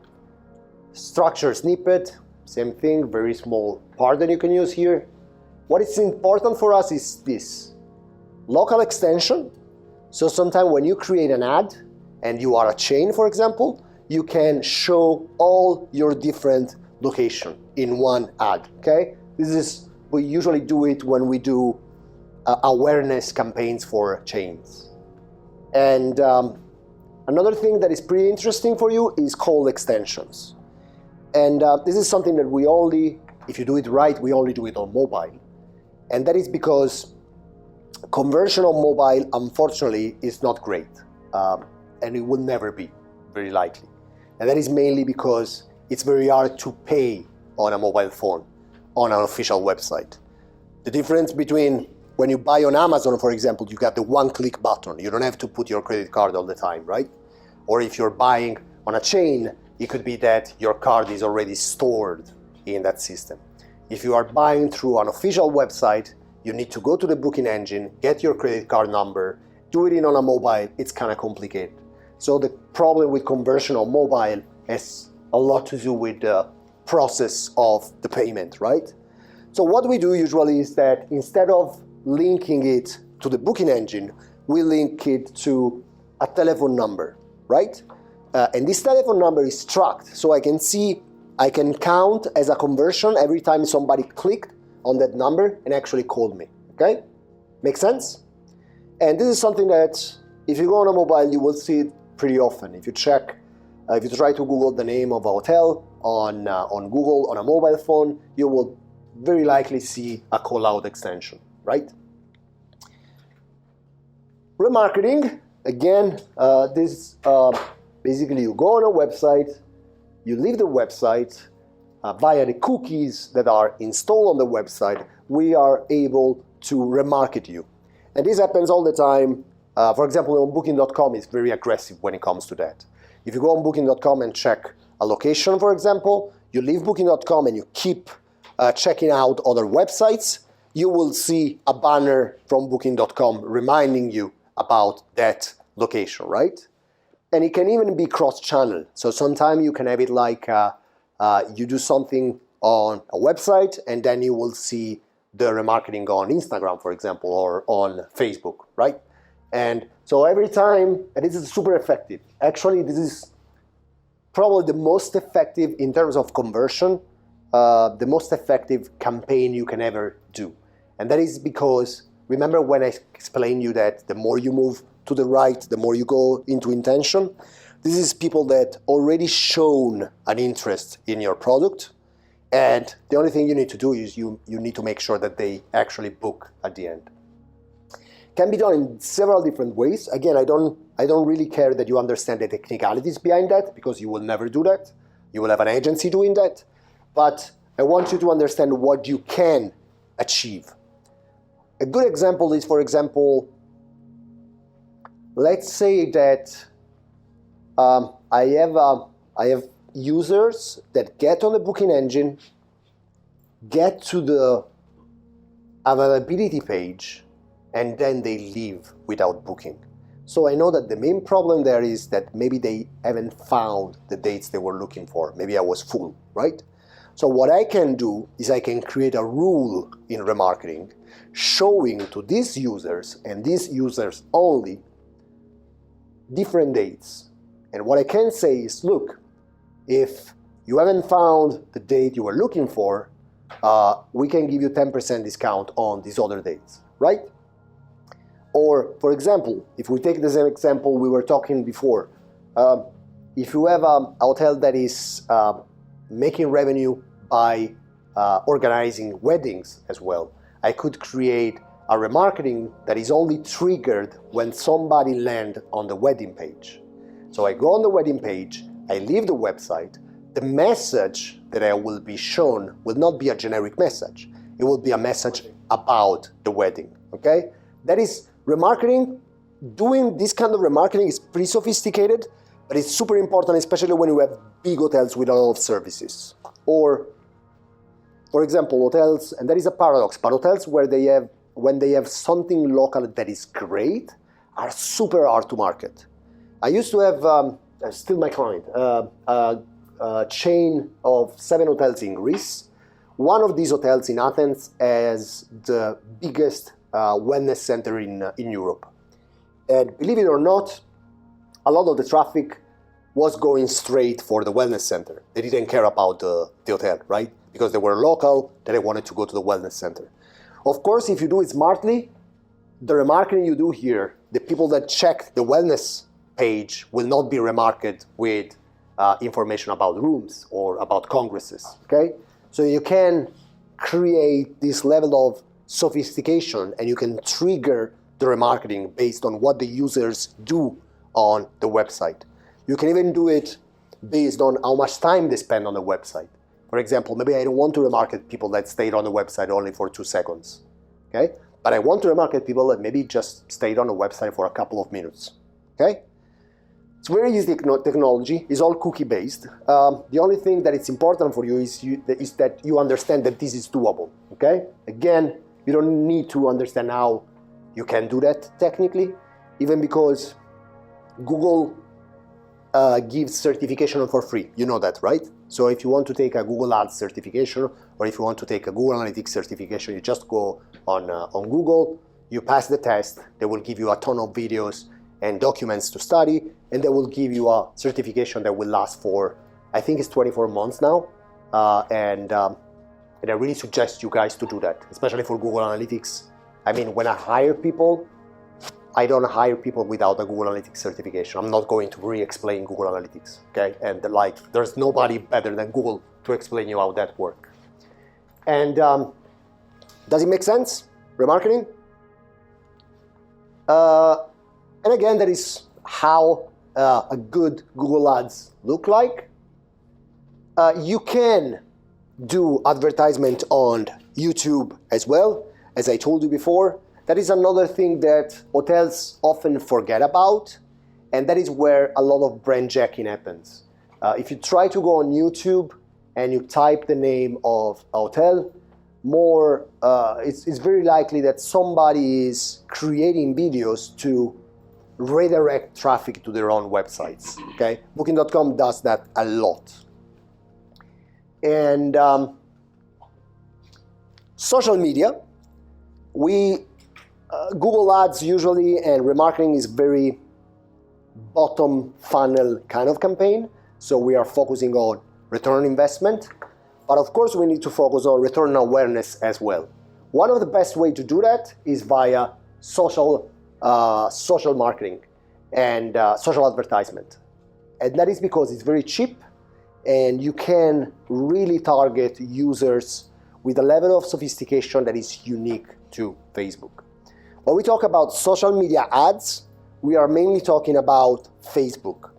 But when we talk about Facebook, we are not talking about Facebook, the social network. we're talking about Facebook, the ecosystem, right? So Facebook, Instagram, Messenger, and if everything goes well, before the end of the year, we will be able to do advertisement on WhatsApp as well, right? It's not a great news from a user perspective, but from a marketing perspective, that's a great news. The cool thing about social media ads is that the cost per click is very low, and you can really target your audience with a level of sophistication that is probably unique to Facebook. And that is again because whenever you sign up for Facebook or for Instagram, or even if you have a Messenger account, you will give a lot of personal information away, right?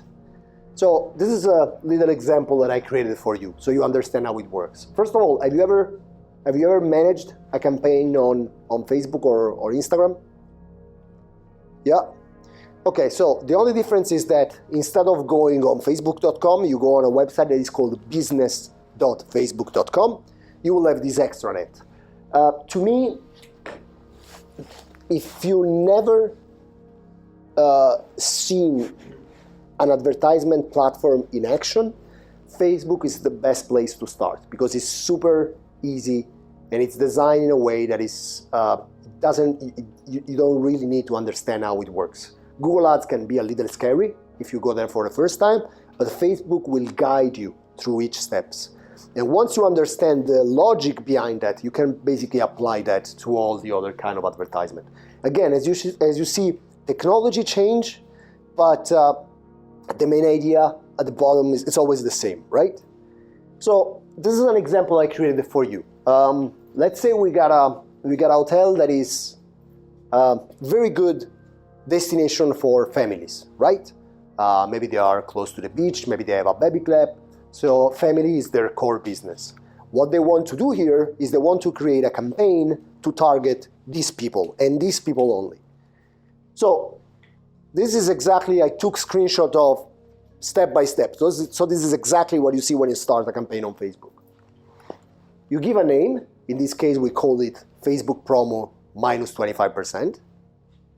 And we start creating our audience. Well, the first thing we want to do, for example, is, because this is a family promo, we don't want any young people, right? Or we don't want any teenager. So let's say we start in an age range between 35 and 60 years.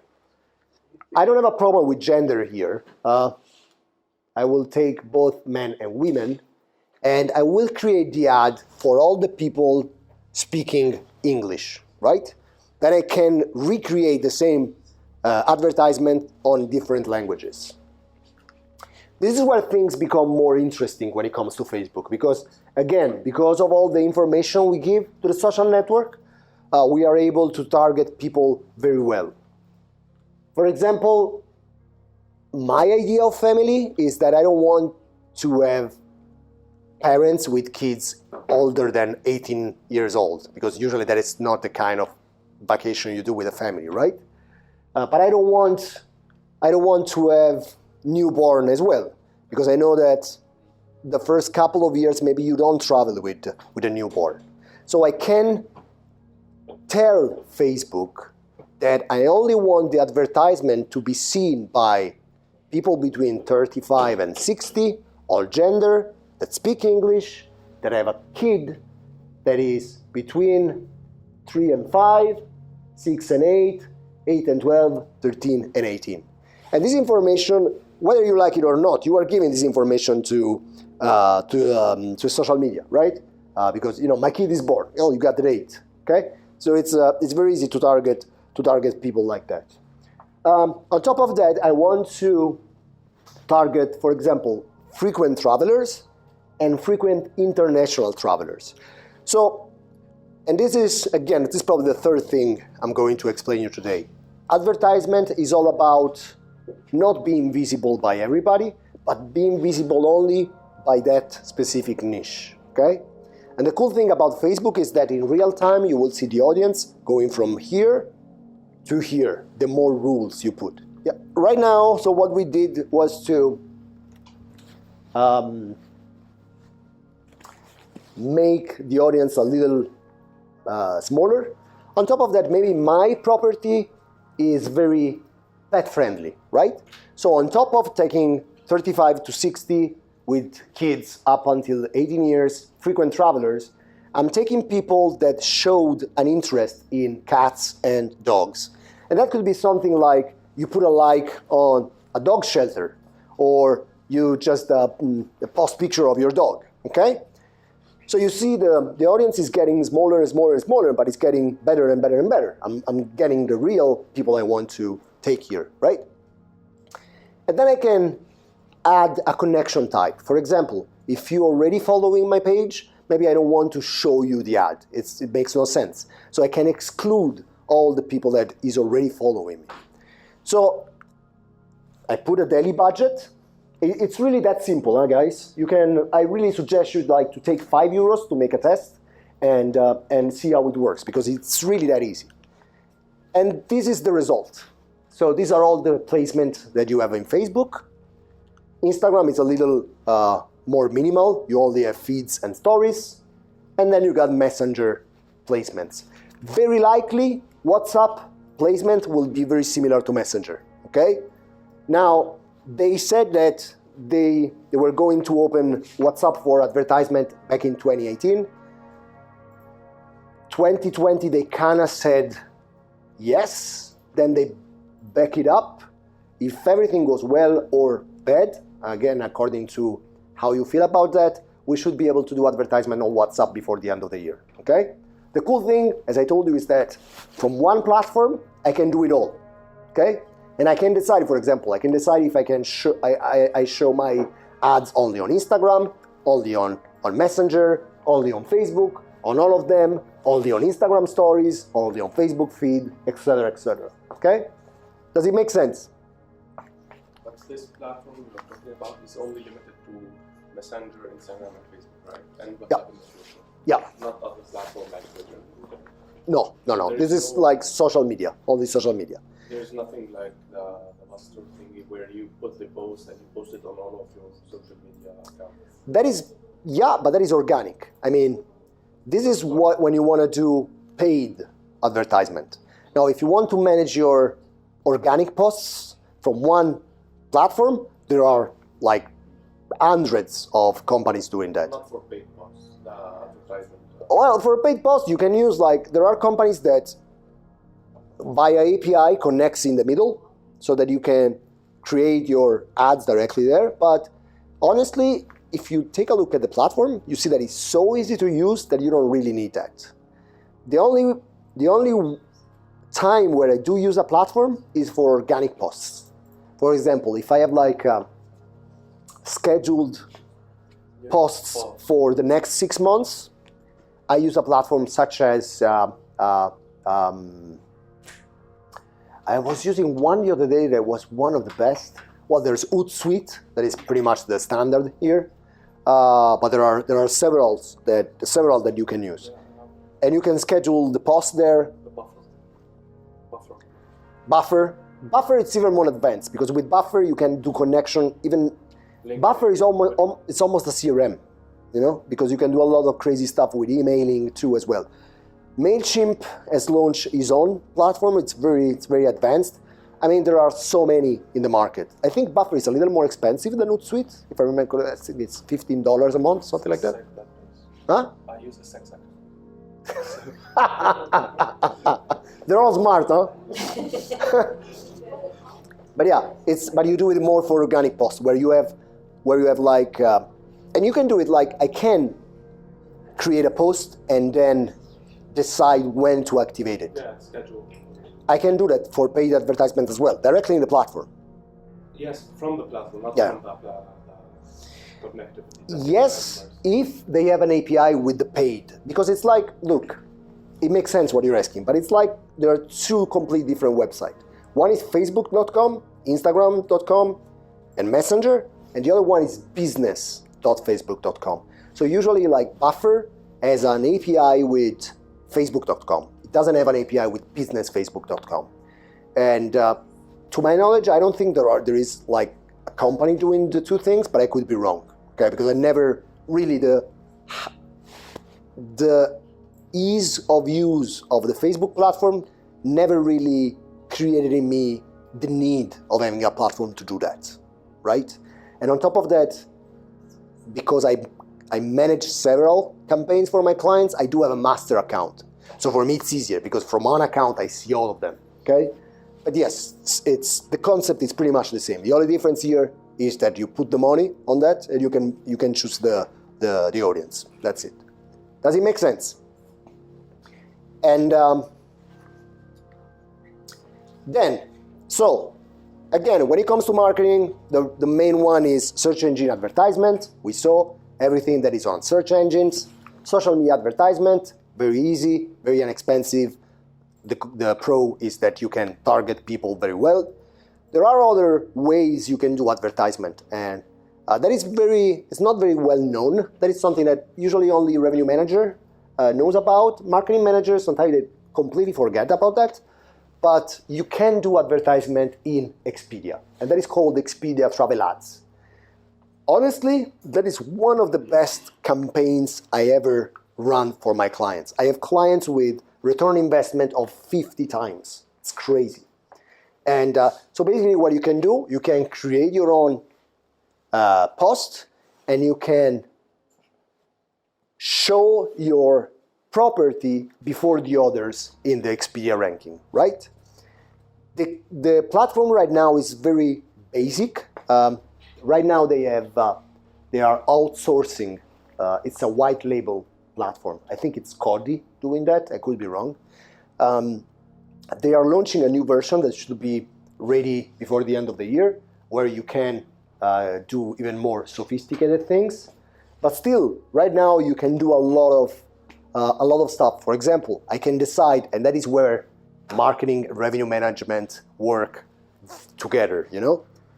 For example, if I know that I have a very slow pickup between 0 and 21 days before the arrival, I can increase my budget in that time range, right? Or, for example, if I want to only be visible for travel windows longer than 22 days, I can do that. I can change the CPC, I can increase it, decrease it, etc. Typical example, I know, for example, that for some of my clients, that is why it's so important that marketing and revenue manager work together.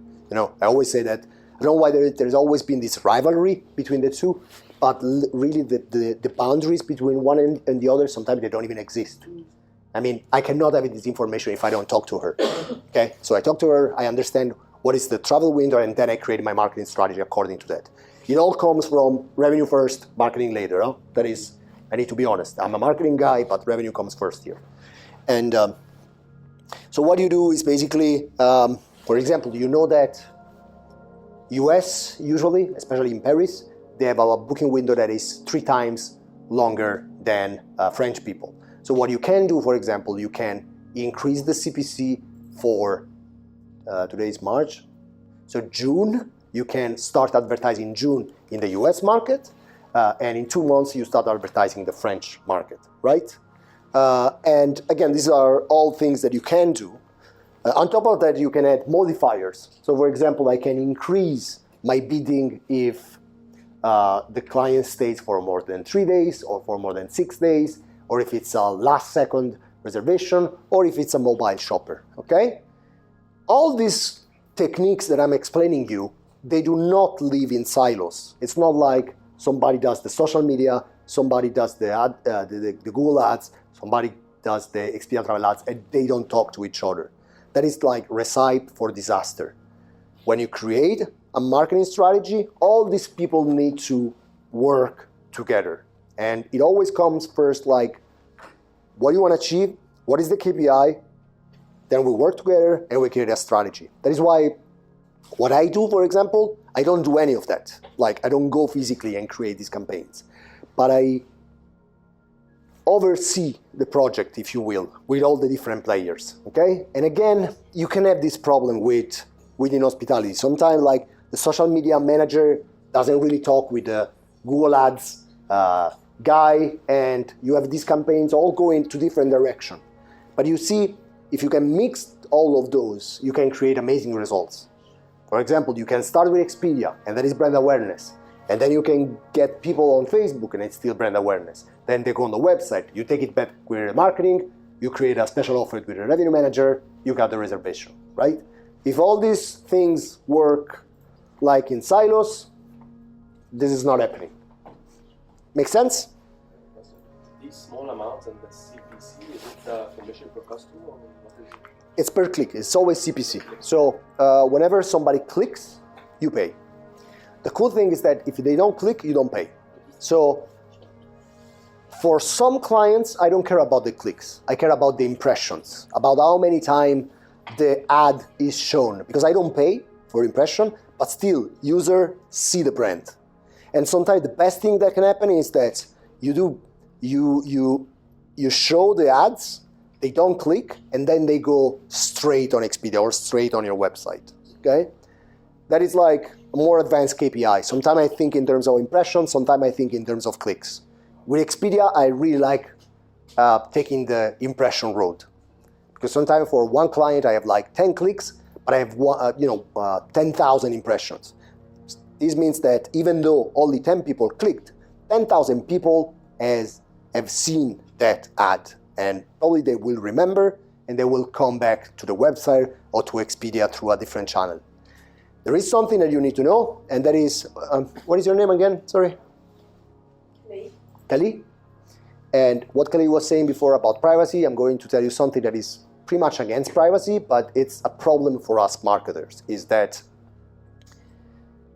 if I start my reservation on Facebook, for example, and then I move to a different device, or I clean my cache, or I change my browser from Chrome to Safari, the tracking is cut.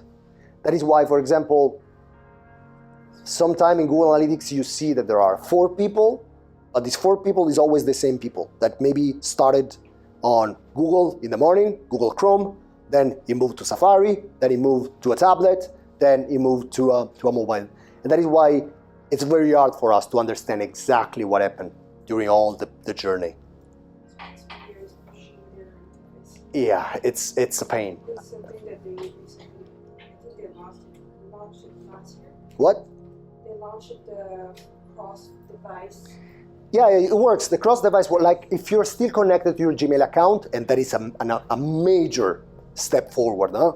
It's way better than it used to be. Like if you're still connected to your Gmail account, doesn't matter. You move to a browser, to another browser, to a device, I can see you. There is a section in Google Analytics that you will see like the multi-channel funnel, and you will see all the different touch points. Again, you go on incognito mode, you go on a VPN, you clean your cache, I lose you. The only way, and again, from a marketing point of view, that will be my dream, it's even better than that. Whenever all the newborns, the first thing we do, they cry, and we put a little thing under their skin, so we were able to track them, whatever they do. Like, this will be like the dream for us. Because look, we're all like data guys, but there's a lot of assumptions here. You know, sometimes you never have, and it's very frustrating, okay? That's the data guy talking here. But yeah, we got that problem, right? And that is, for example, it's we got hotels have obsession with last click attribution. And that is because they can only see what happened before the booking. And sometimes there is so much, and even though, you know, we talk about the fact that the booking journey is 60 days. Now, if you have your Google Analytics with a cookie policy of 30 days, for example, I am losing you anyway, you know? So it's on top of that, and I'm not even going there because to me it's like the most stupid regulation in the history of mankind, GDPR. You know, with GDPR, you got so many layers of complexity that you have no idea. The cool thing is that nobody really understands how it works, so nobody follows GDPR. Okay? Can I say that? Just say whatever you like. Okay, so. They're allowed to question you. Okay, and make sense so far? So we saw some of the techniques we usually use. And again, these techniques are, sometimes we use all of them, sometimes we use some of them, sometimes we use some of them in certain period of the year. You know, usually The way I work is I do a 1-year marketing plan, usually with 1-year KPIs. And during this 1 year, I know that I have that amount of budget, and I can use that budget whatever I like based on what are the needs that specific hotel has in that particular moment. Okay? This is not exactly advertisement, but kind of is. So probably you've seen this already with revenue management. But this is why I really like to work with revenue managers, because you got tools that you can use on OTAs that can really boost your visibility, right? Booking.com doesn't have a real advertisement platform such as Expedia, but you can modify your ranking on Booking.com with a few different techniques. One is, of course, creating promotion. The other is opportunities, and opportunities are pretty much promotion, but pre-made. So it's something that Booking.com suggests you from time to time. The preferred program, so this means that you have to have at least a score of 70 out of 100. It gives you a little extra visibility. And on top of that, the Genius program. Have you talked about that? No. Do you know what Genius program is? So when you book on Booking.com, if you're a Genius member, and I'm going to tell you another thing that you don't want to listen, but if you're a Genius member, you can get 10% off on a lot of hotels, right? Very good. Now, to do that, you need to make 5 reservations with Booking.com. The thing that you don't know is that Booking.com doesn't really care if you cancel those reservations. So if you want to be Genius, book 5 reservations, cancel 5 reservations, and you're Genius. Okay? I'm giving a lot of bad examples today. I'm sorry. They cancel their bookings anyway, so it's fine. Booking.com in Europe has like 70% cancellation rate. It's crazy. I mean, I don't know how you guys do it. It's just, to me, it's like, it messes up my OCD. Anyway, that's it. So basically, you can be more visible by offering an extra 10% discount to the Genius members, right? And I'm not always a big fan of that. Sometimes I think it's worth it, sometimes it's not. In terms of awareness, I think it's a good technique. But again, you see, it's one of those things where the limits between revenue management and marketing are pretty much inexistent to me. Would you say that Genius is a revenue management tool or a marketing tool? To me, it's hard to say, huh? Yeah, both. Definitely from a revenue management perspective, because there's a discount to the price. But again, the awareness, brand awareness. But that's where it is there's just this merger, you know? Yeah. So when I first started as a revenue manager, there was no training for revenue managers. There was no course that you could go on. So my boss sent me on marketing courses. Okay. And that's how I started to learn revenue management, from doing like diplomas in marketing, because there was nothing about revenue management, 20 whatever years ago. Did it help you? Yeah, massively. Because if you think about the 5 rights of revenue management, right product, right customer, right time, right, that's like your 4 Ps. Mm-hmm. Yeah, that's true. You have to understand both. Honestly, I think at some point we will not have that distinction. I think it's a semantic problem. Revenue managers and marketing, it's not true that we share different goals. That's a myth. We pretty much share the same goal. It's true that sometimes we can be a little more obsessed with the awareness, so we can be a little more in the clouds, you can be a little more pragmatic, but at the end of the day, we all want the same thing. Yeah. And I've really seen, horror stories as well, departments that don't talk to each other in the same hotel. So you have no idea what one is doing. And it's impossible to run any kind of campaigns like that. And on top of that, a lot of the marketing we do today has to do with prices. Expedia Travel Ads has to do with prices. This Booking.com Genius has to do with discounts. So again, I think it's legit to ask yourself, is that revenue management, is that marketing, or is it something that we should sit down and check together? Okay? And the answer is always that. Bless you. Sorry. And there is another thing you can do with Booking.com. Doesn't really, in my experience, I tried. Look, We're going to talk about this because I have a good example that I share. what is? Did you have a good feedback about that? As a very short-term fix, very tactical, it can work, but very dangerous. Very dangerous, huh? This is like, to me, that is why I put it at the last slide. This is like, to me, the last effort. Like, when I have nothing else, I go, let's go on over commission, okay? My feeling is that if you're doing everything else right, even though you go on over commission, it doesn't have that huge impact. If you're not doing anything, or if you are doing just a few of these things, that is a big booster. So again, and I don't know what's your feeling about that. That is, to me, it's really last resort. When I have nothing else, I say, look, let's go on over commission for like 1 month and see how it goes, okay? But again, you see that it's like revenue management, it's marketing. My best client is where I talk directly to the revenue manager, where we create the strategy together, right? And then we got meta search ads. Meta search ads is basically all the advertisement you see on meta search. So Trivago, TripAdvisor, Google, Kayak, Skyscanner, whatever, okay? And even here, I think that the word itself, to me, is like obsolete when we talk about meta search, because what is now a meta search, a search engine? The limits are just, just if you want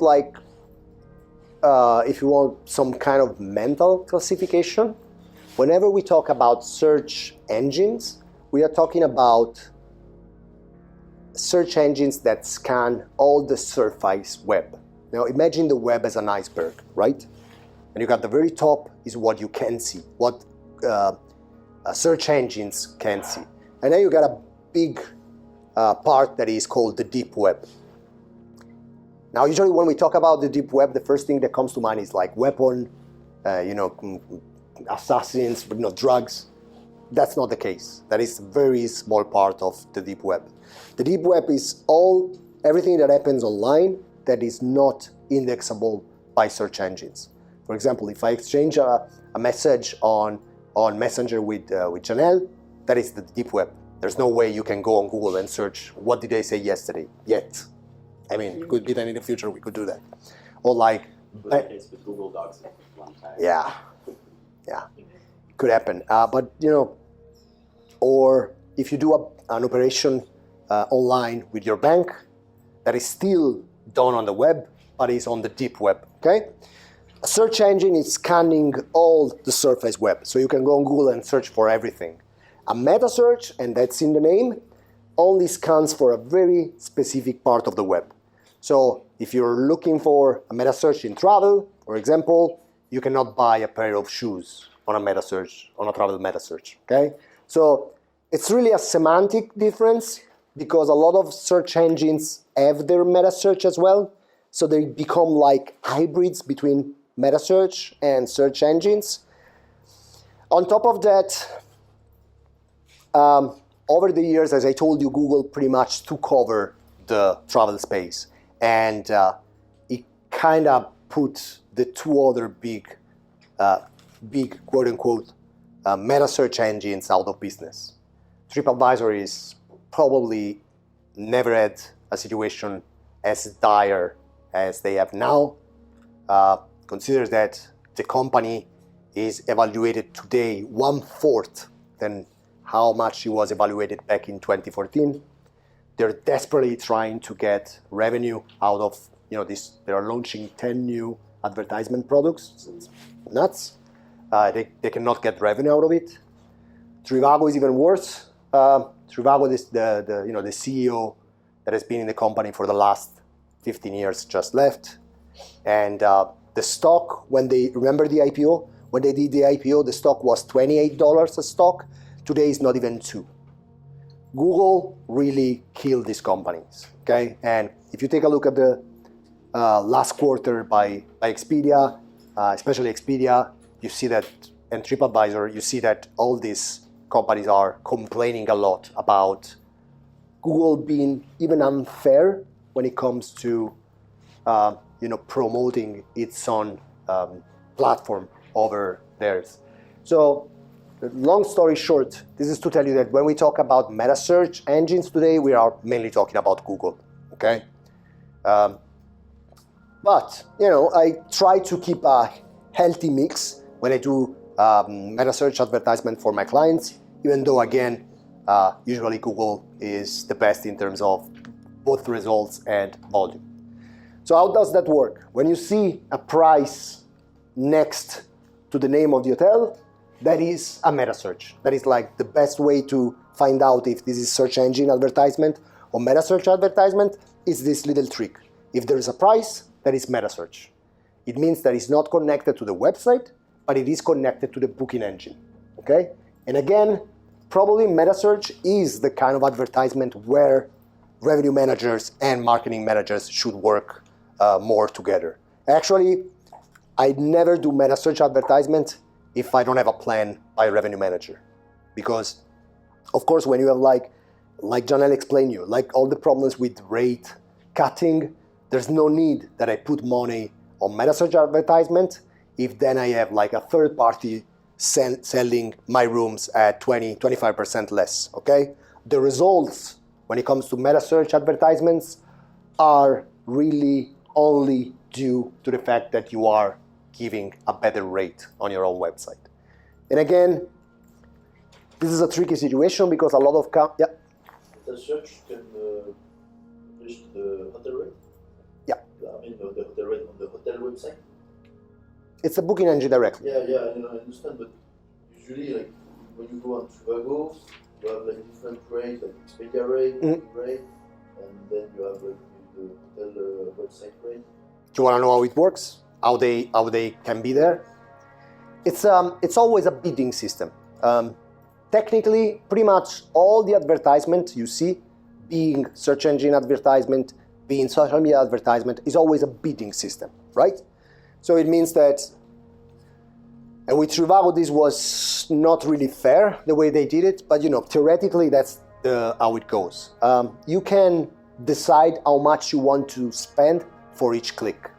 So let's say there is Booking.com, the official website, Expedia, and Trivago, and they are all advertising to show the rates on the meta search. Let's say on Trivago, for example.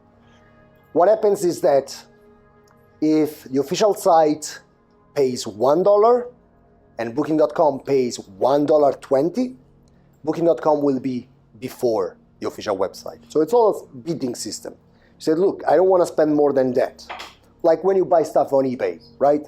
So look, this is the maximum I want to pay. And you keep bidding.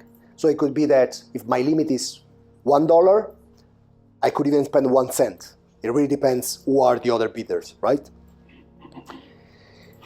There is another, and this is where revenue managers kicks in, because that's not the other thing. If that was the only variable, I only put more money and I would be on the number one position. The other variable is the rate you are showing.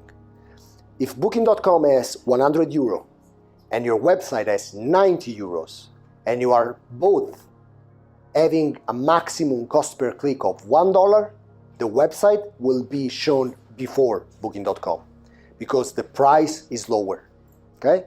So it's a combination between cheaper rate and maximum amount of money you are willing to pay for each click.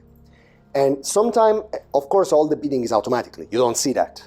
But it could be that you have like thousands of bidders trying to bid for the same slot. It's a limited amount of slots. And so that is why I told you I never do meta search if I don't agree with the revenue manager. Like I took an hotel now in a destination where usually you don't have many rate disparity problems, but I find out that they have like a lot of FIT rates completely, to me, without any real reason. And I cannot do meta search because I know that I will have like 75% of the time somebody else will sell at a better price. So usually I try to get to, in my experience, you will never be in that position where you are sure 100% of the time that you have the better price, the best price. But if you can be sure at least 70% of the times to offer the best price, that is where meta search can work. Does it make sense for you? And the one thing you need to remember is sometimes you'll look at a hotel, you'll see it on Meta, and their own website won't show. But that's because they haven't got a booking engine that has got the technology to integrate with these meta search. So again, this comes back to the conversations we've had in the week about your technology. So you might get a free booking engine from your PMS provider, and they say, here you go, have that. And you say, oh, can I display my own website prices on Trivago? And they say, no, we don't have that connection. So you have to, again, invest in a good booking tool so that you can even display here. Because your hotel will still show, but it will only show prices on third parties. So to get your own official website prices showing, then you need to make sure you've got that right technology in place to be able to display there. And let me tell you more. Sometimes they have the technology, but for example, Google is very picky with that. Google almost wants real-time update. Some of these booking engines, they sell rates like twice a day or 3 times a day. Google doesn't want that. They really want to, every time somebody makes a search, you got a live query. To do that, you need a lot of computational power. That is why, but look, I think we are in a transition period, and this is what I call techno-Darwinism. At some point, the players that can do this kind of stuff will survive, the other will be merged or will simply disappear, okay? And remember that this is true especially with PMS, and she can tell you even more than I can. Most PMSs in hotels were created back in the 80s and the 90s. Back in the 80s and the 90s, we didn't need to integrate anything. We had this big software doing anything. Today, technology is going completely to the other direction. It's going to tech agnosticism. So basically, you should be able to integrate whatever you want, okay? And that is true. You got some booking engines sometimes that they sell you something and then they are not able to deliver. Now with Trivago and TripAdvisor, usually pretty much everybody can connect. Google has very, very high standards. So it could be that you got this booking engine, but then Google increases the level of sophistication it requires from the providers, and you're out of the game, okay? Does it make sense how it works? So this is the bidding system. On the other end, of course, what you can do is you can decide how much you want to spend. So what is your maximum amount of bidding? And you can put modifiers as well. For example, what I usually do, let's make an example. You got hotels in Paris, and sometimes you got a lot of local traffic, right? So if you open the average hotel in Paris that maybe has a little wellness center or restaurant, you will see that there is a lot of local volume. But that local traffic is not going to book, right? Because it's people in Paris checking the website, maybe to go to the spa or to go to the restaurant. If you do meta search, and you do meta search in France, it means that you are showing your ad to a lot of users that are not interested in the hotel for rooms. So it means that it will be very expensive, you will not have conversion. The best way to do that is usually, because it can be very expensive. Meta search advertisement can be very expensive, especially if you don't know how to do that. Usually I take the 5 top revenue generator players, and I only market those, right?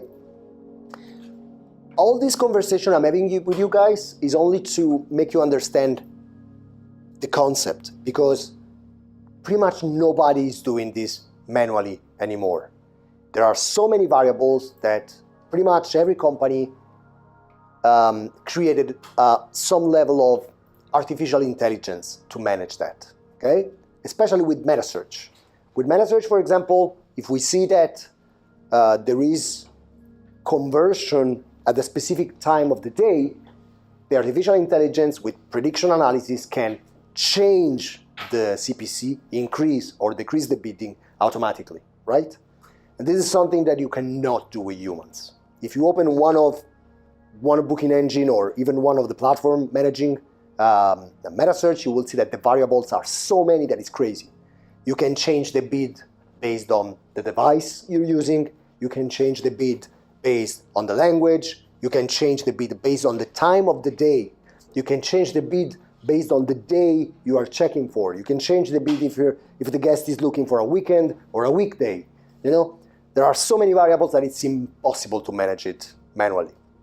Let me give you, I will not put names here, but I used to work with a company doing meta search, advertisement, and I moved from this company doing it manually with humans, checking rates and changing bids. Then I moved all my clients to another platform with a very rudimental, in a way, artificial intelligence system behind it. The conversion tripled overnight. And that is because it's impossible for humans to manage all these variables. It's just impossible. That is, we had this conversation the other day. Stock market, 90% of what happens in the stock market is done by algorithms, okay? There are some stuff that we're not good at. There's no way, especially then with third parties cutting rates. Imagine it's impossible to know if somebody's cutting rates in Russia at 7 a.m. in the morning. Imagine that on top of that, you need to increase your CPC or decrease your CPC based on what they're doing. You understand that is totally impossible.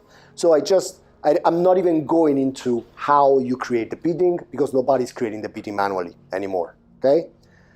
The companies that do not have some level of AI usually have integration with AI companies, okay? Triptease, for example, they just created only an algorithm. They don't have any connection with booking engines, but they created an algorithm.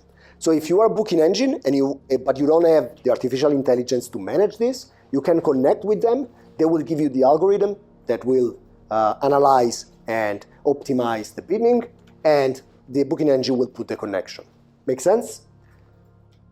This thing is true even for search engine advertisement and social media advertisement. We're moving more and more into advertisement managed by machines, but just because the variables are just too many, okay? Make sense so far?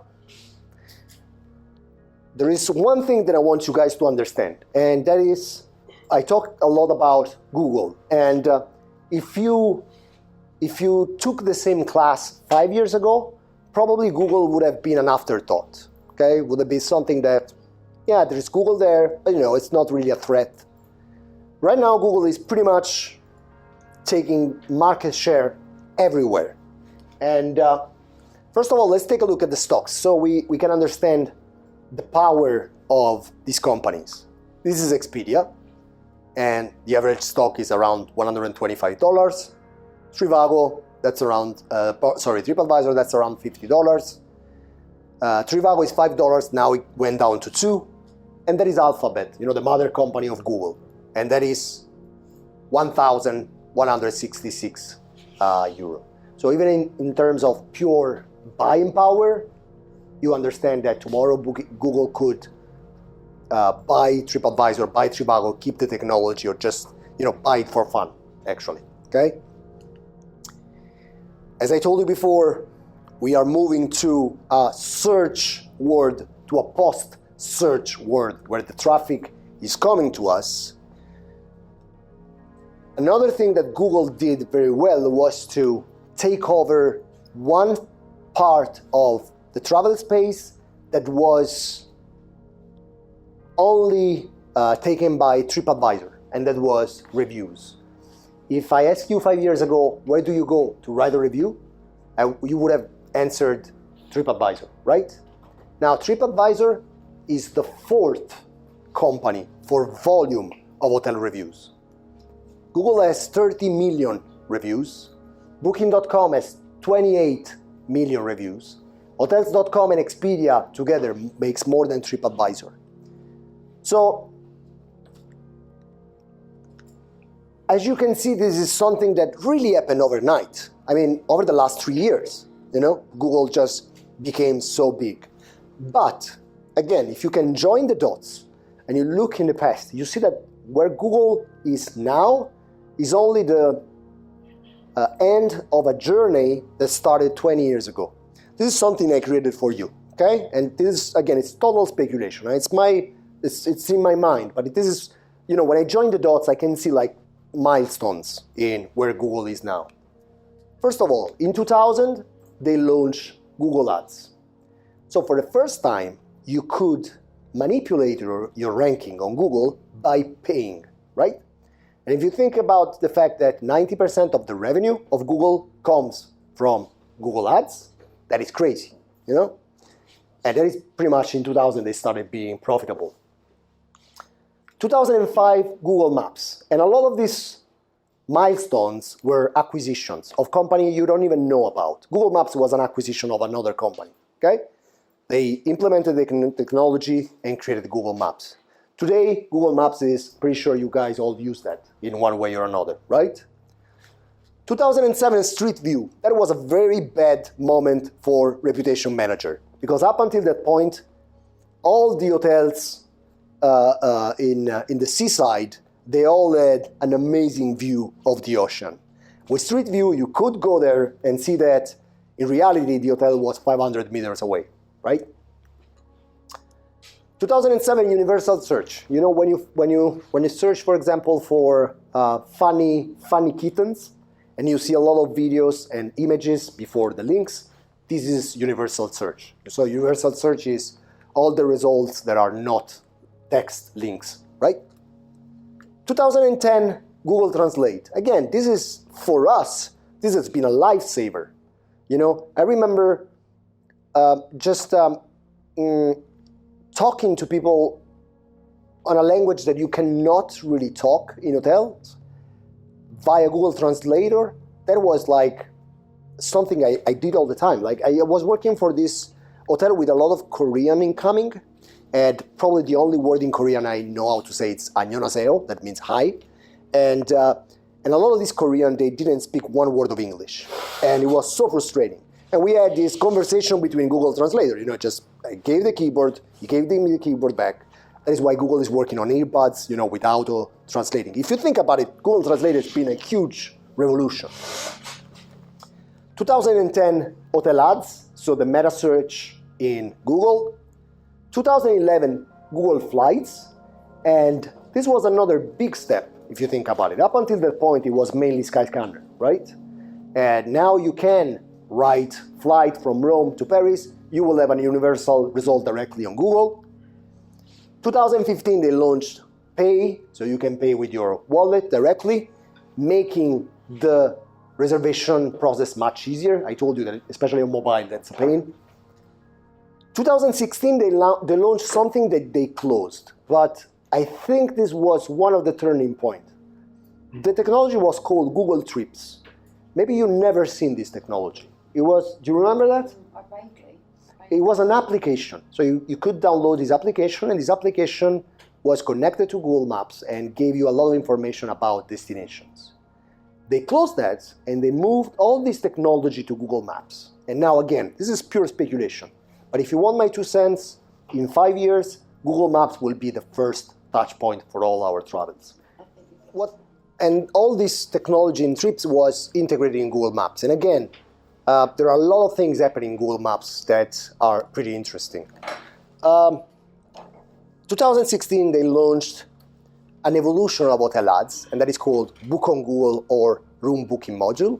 And it's the ability to book directly on Google without even getting out of the search engine result page. If you think about it, that's gonna be huge, because this means that in 10 years, 5 years even, websites will be completely obsolete, and even OTAs could be completely obsolete, right? And then all these things that started 20 years ago, to me, found the final momentum with the launch of Google Travel. Now, if you go on google.com/travel, you will see like a big OTA on steroids, where you can see photos, when you can see contents, when you can see reviews, when you can book, you can see prices, and it's like a huge part of Google, right? So again, it's something I created the other day. It's pure speculation, but when I look back at those, to me it looks like they had a plan, okay? Because all these things are moving to Google travel domination. And again, if I can give you a suggestion, just take a look. If you want to understand where the travel is going, at least take a look at acquisitions and take a look at the quarter of each big company, right? And Q3 and Q4 for Expedia to me are pretty interesting because they say a lot about the state of Google in travel, right? I have one last part that I wanted to see with you, and it's everything clear so far, guys? Yeah.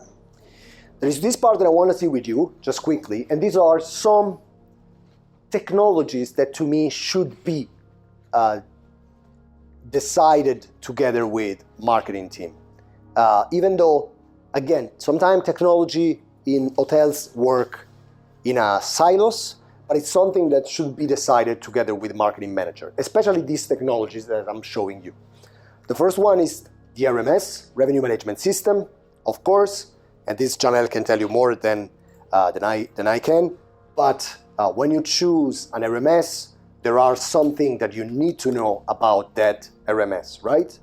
And right now, pretty much all big brands are using a combination of AI and humans to do revenue management, mainly because RMS can aggregate a lot of data. Now, remember back in the days, I remember revenue managers back in the 90s, that rare revenue managers that you had back in the 90s, their job was like Herculean in a way, because they had to go website by website just to get the competitive set prices. It was really terrible. And so they spent pretty much half of their day aggregating data and only the remaining half of their day creating strategies. Today, RMS can make it faster, quicker, and so the human revenue manager will have all the data and will only focus on the strategy, right? The problem with RMS is that sometimes they are built by tech people with no real understanding of how revenue management works and with no real understanding of the nuances.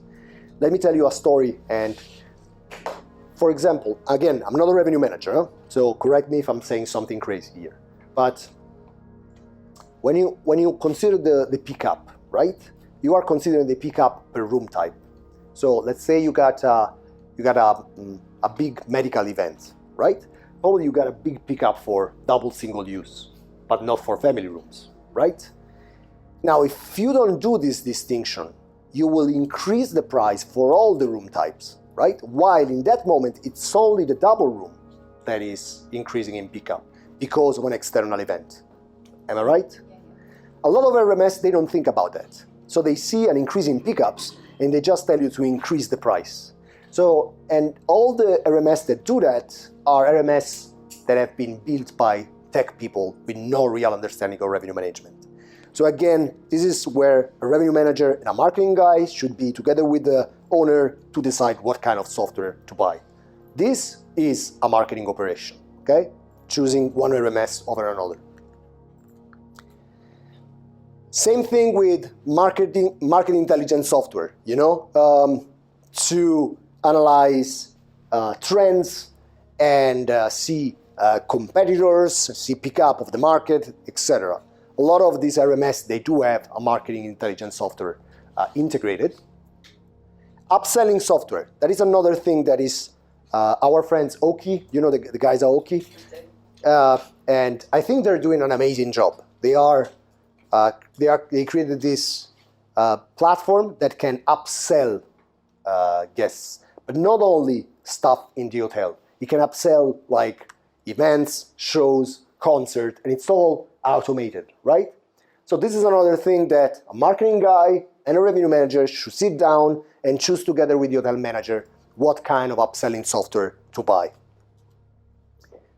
This is exactly what you were asking before, parity management tools. That is why I wanted to give you this little part of technology. Parity management tool is a platform that is checking almost in real time all your different markets via VPNs to see if you have any disparity. If you do have a disparity, you will receive an alert, okay? Email marketing and CRM, again, this is another thing that needs to be chosen by a marketing guy, right? Otherwise, you will be stuck with something that is completely unusable. And again, all these things are connected because let's say I do email marketing and I make the user land on a specific page of my website. What I can do, I can boost that message with some remarketing. So it's somebody that get on the website because of the email. I get via remarketing, I can remarket them on social media, and probably at the end it will end up booking on Instagram, right? So all these things work together. It's really important that there are some technologies that we don't really care if you take one or another, like, I don't know, like the Wi-Fi interface to log in, we don't really care. But these technologies should be discussed with marketing guys and revenue management guys. Same with direct booking tools.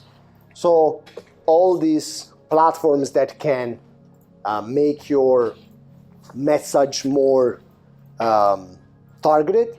So for example, there are several companies like the Hotels Network, for example. You go on a website and based on your IP, it will show you a different message, or based on the time of the day, it will give you a different message, okay? It's like integrating some level of prediction and AI in your website. Live chat, okay? So this is another thing that is pretty important that marketing guys have a grasp of it. Right now, it's basically done by bots. So chatbots, or today it's pretty much a very common technology, very cheap. Booking.com right now, 70% of the answers you get on Booking.com are given by a chatbot without any human interaction. It's a great way to work, to remove some of the friction and remove some of the extra amount of work that humans have. Meta search management software. So as Janelle was saying, she was super right. Sometimes you have a booking engine, but that booking engine cannot be integrated with Google Hotel Ads, for example, or with TripAdvisor or meta search. So it's important that if you have the wrong booking engine, at least you have the right meta search management platform, okay? Listing management, we slightly talk about that, like Leonardo. As I told you, 18 websites are visited before the actual reservation. So it's important that your brand is coherent between all of those. You can do it manually. Of course, when you start having like a chain, 20 hotels, 50 hotels, it's impossible. So what you do is you buy a platform. It's like a channel manager, right? But instead of managing rooms, you manage the listings. So for example, you upload one photo, that photo will be sent to Booking.com, to Google, to Bing, etc., right? Super expensive still. So I use it only for a couple of clients. They're great, but they're still extremely expensive. Payment processors. And this is another thing that to me has a lot to do with marketing. Payment is part of the experience. When you go on an Uber drive, on an Uber ride, and you get out, it's almost like you are not paying, right? It removes the pain of taking out your credit card, or even worse, go into an ATM, get some cash, etc. I don't remember who said that Uber and Amazon, the magic of Uber and Amazon was to make the payments disappear. And that is true. You buy a lot on Amazon because you're not really doing anything proactively. Now, there are no studies about that. I'm trying to get one with ReviewPro because I think it will be super interesting to understand what is the connection between payments, friction in payment, and reputation. But there is an old study made by Cornell that says that after 5 minutes of waiting in line, you got a decrease in reputation by 47%. And usually, when you wait in line, it is because somebody in front of you is taking care of the logistic of travel. And more likely than not, that is payments, right? So if you can remove that friction, it's very likely that you can improve your reputation, okay? To me, honestly, payments are as important as the quality of sleep, the mattress, the pillows, and everything else in the room, okay? Especially when you go to Italy, they print everything on paper sometimes with that. I had to last year in Sicily. I had to, when we checked into the hotel, I had to give them my credit card. They took it away. They took a photocopy of the back and the front. Totally I had legal. to sign on a piece of paper. And my husband was like, who works in financial services, almost walked out of the hotel because he's like, this is just against every, GDPR. Like, you're giving them your card, you're writing it on a piece of paper, you're signing it. And I was like, I'm sorry, but this is just hotels. And that was like last summer. But that is like, there is a big discussion, because a lot of people is freaked out to give their credit card online. What they don't understand is that, and she knows, I know horror stories. Look, I'm working on the renovation of a client.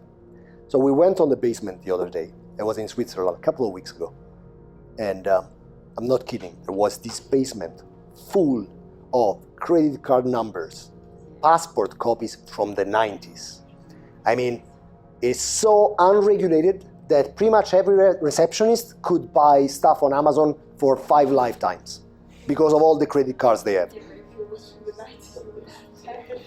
But it's, look, I'm more willing to give my credit card in the cloud on an SSL secure platform than to give my credit card and you make a copy. Let me tell you a personal story. I'm 41. Twice in my life, my credit card was cloned. Twice, I gave my credit card to a human. So I don't trust humans so much when it comes to credit cards. And I've worked in hotels where suddenly there was a lot of online shopping parcels being delivered to the hotel, and it was one of the members of staff that was using these credit cards to buy.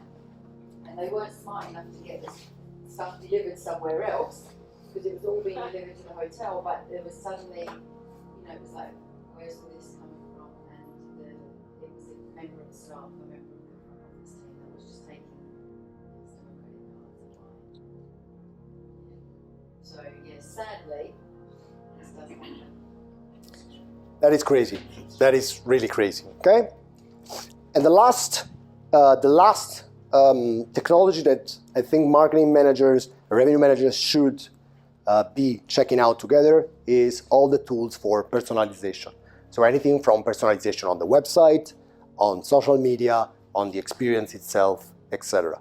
There is an interesting, I think that it was an Avio, analysis, and 98% of visitors leave the website without booking. Average conversion in Europe for hotel website is 2%.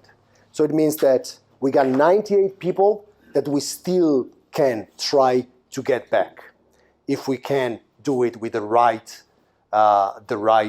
message at the right time. And that is where the problem starts. As I told you before, websites today are just PDF brochures online. They are nothing more than that. There are companies like Avio or other companies that are implementing level of AI so that the design and the contents slightly change based on the user behavior. For example, I think what Avio does, if you come back the second time on the website, they will put you a little more into the at the end of the booking journey, right? Yeah.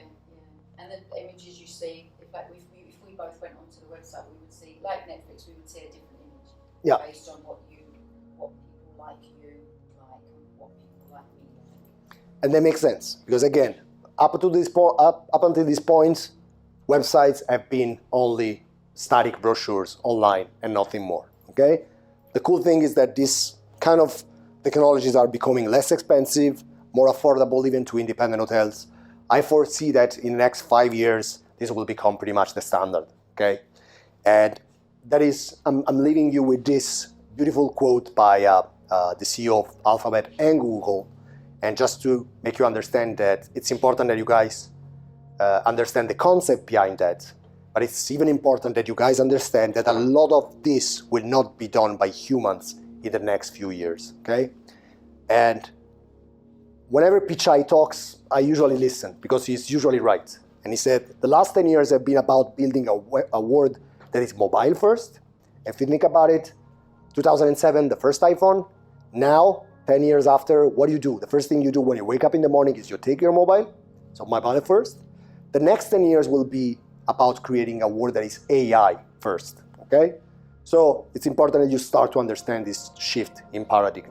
And as I always say, it's kind of like my motto, it's never artificial intelligence versus human intelligence, but it's artificial intelligence plus human intelligence, okay? Like marketing and revenue should work together, robots, let's call it like that, and humans should work together to get the best out of it. And I think I did it into 12:30. Wow, I was like sweet.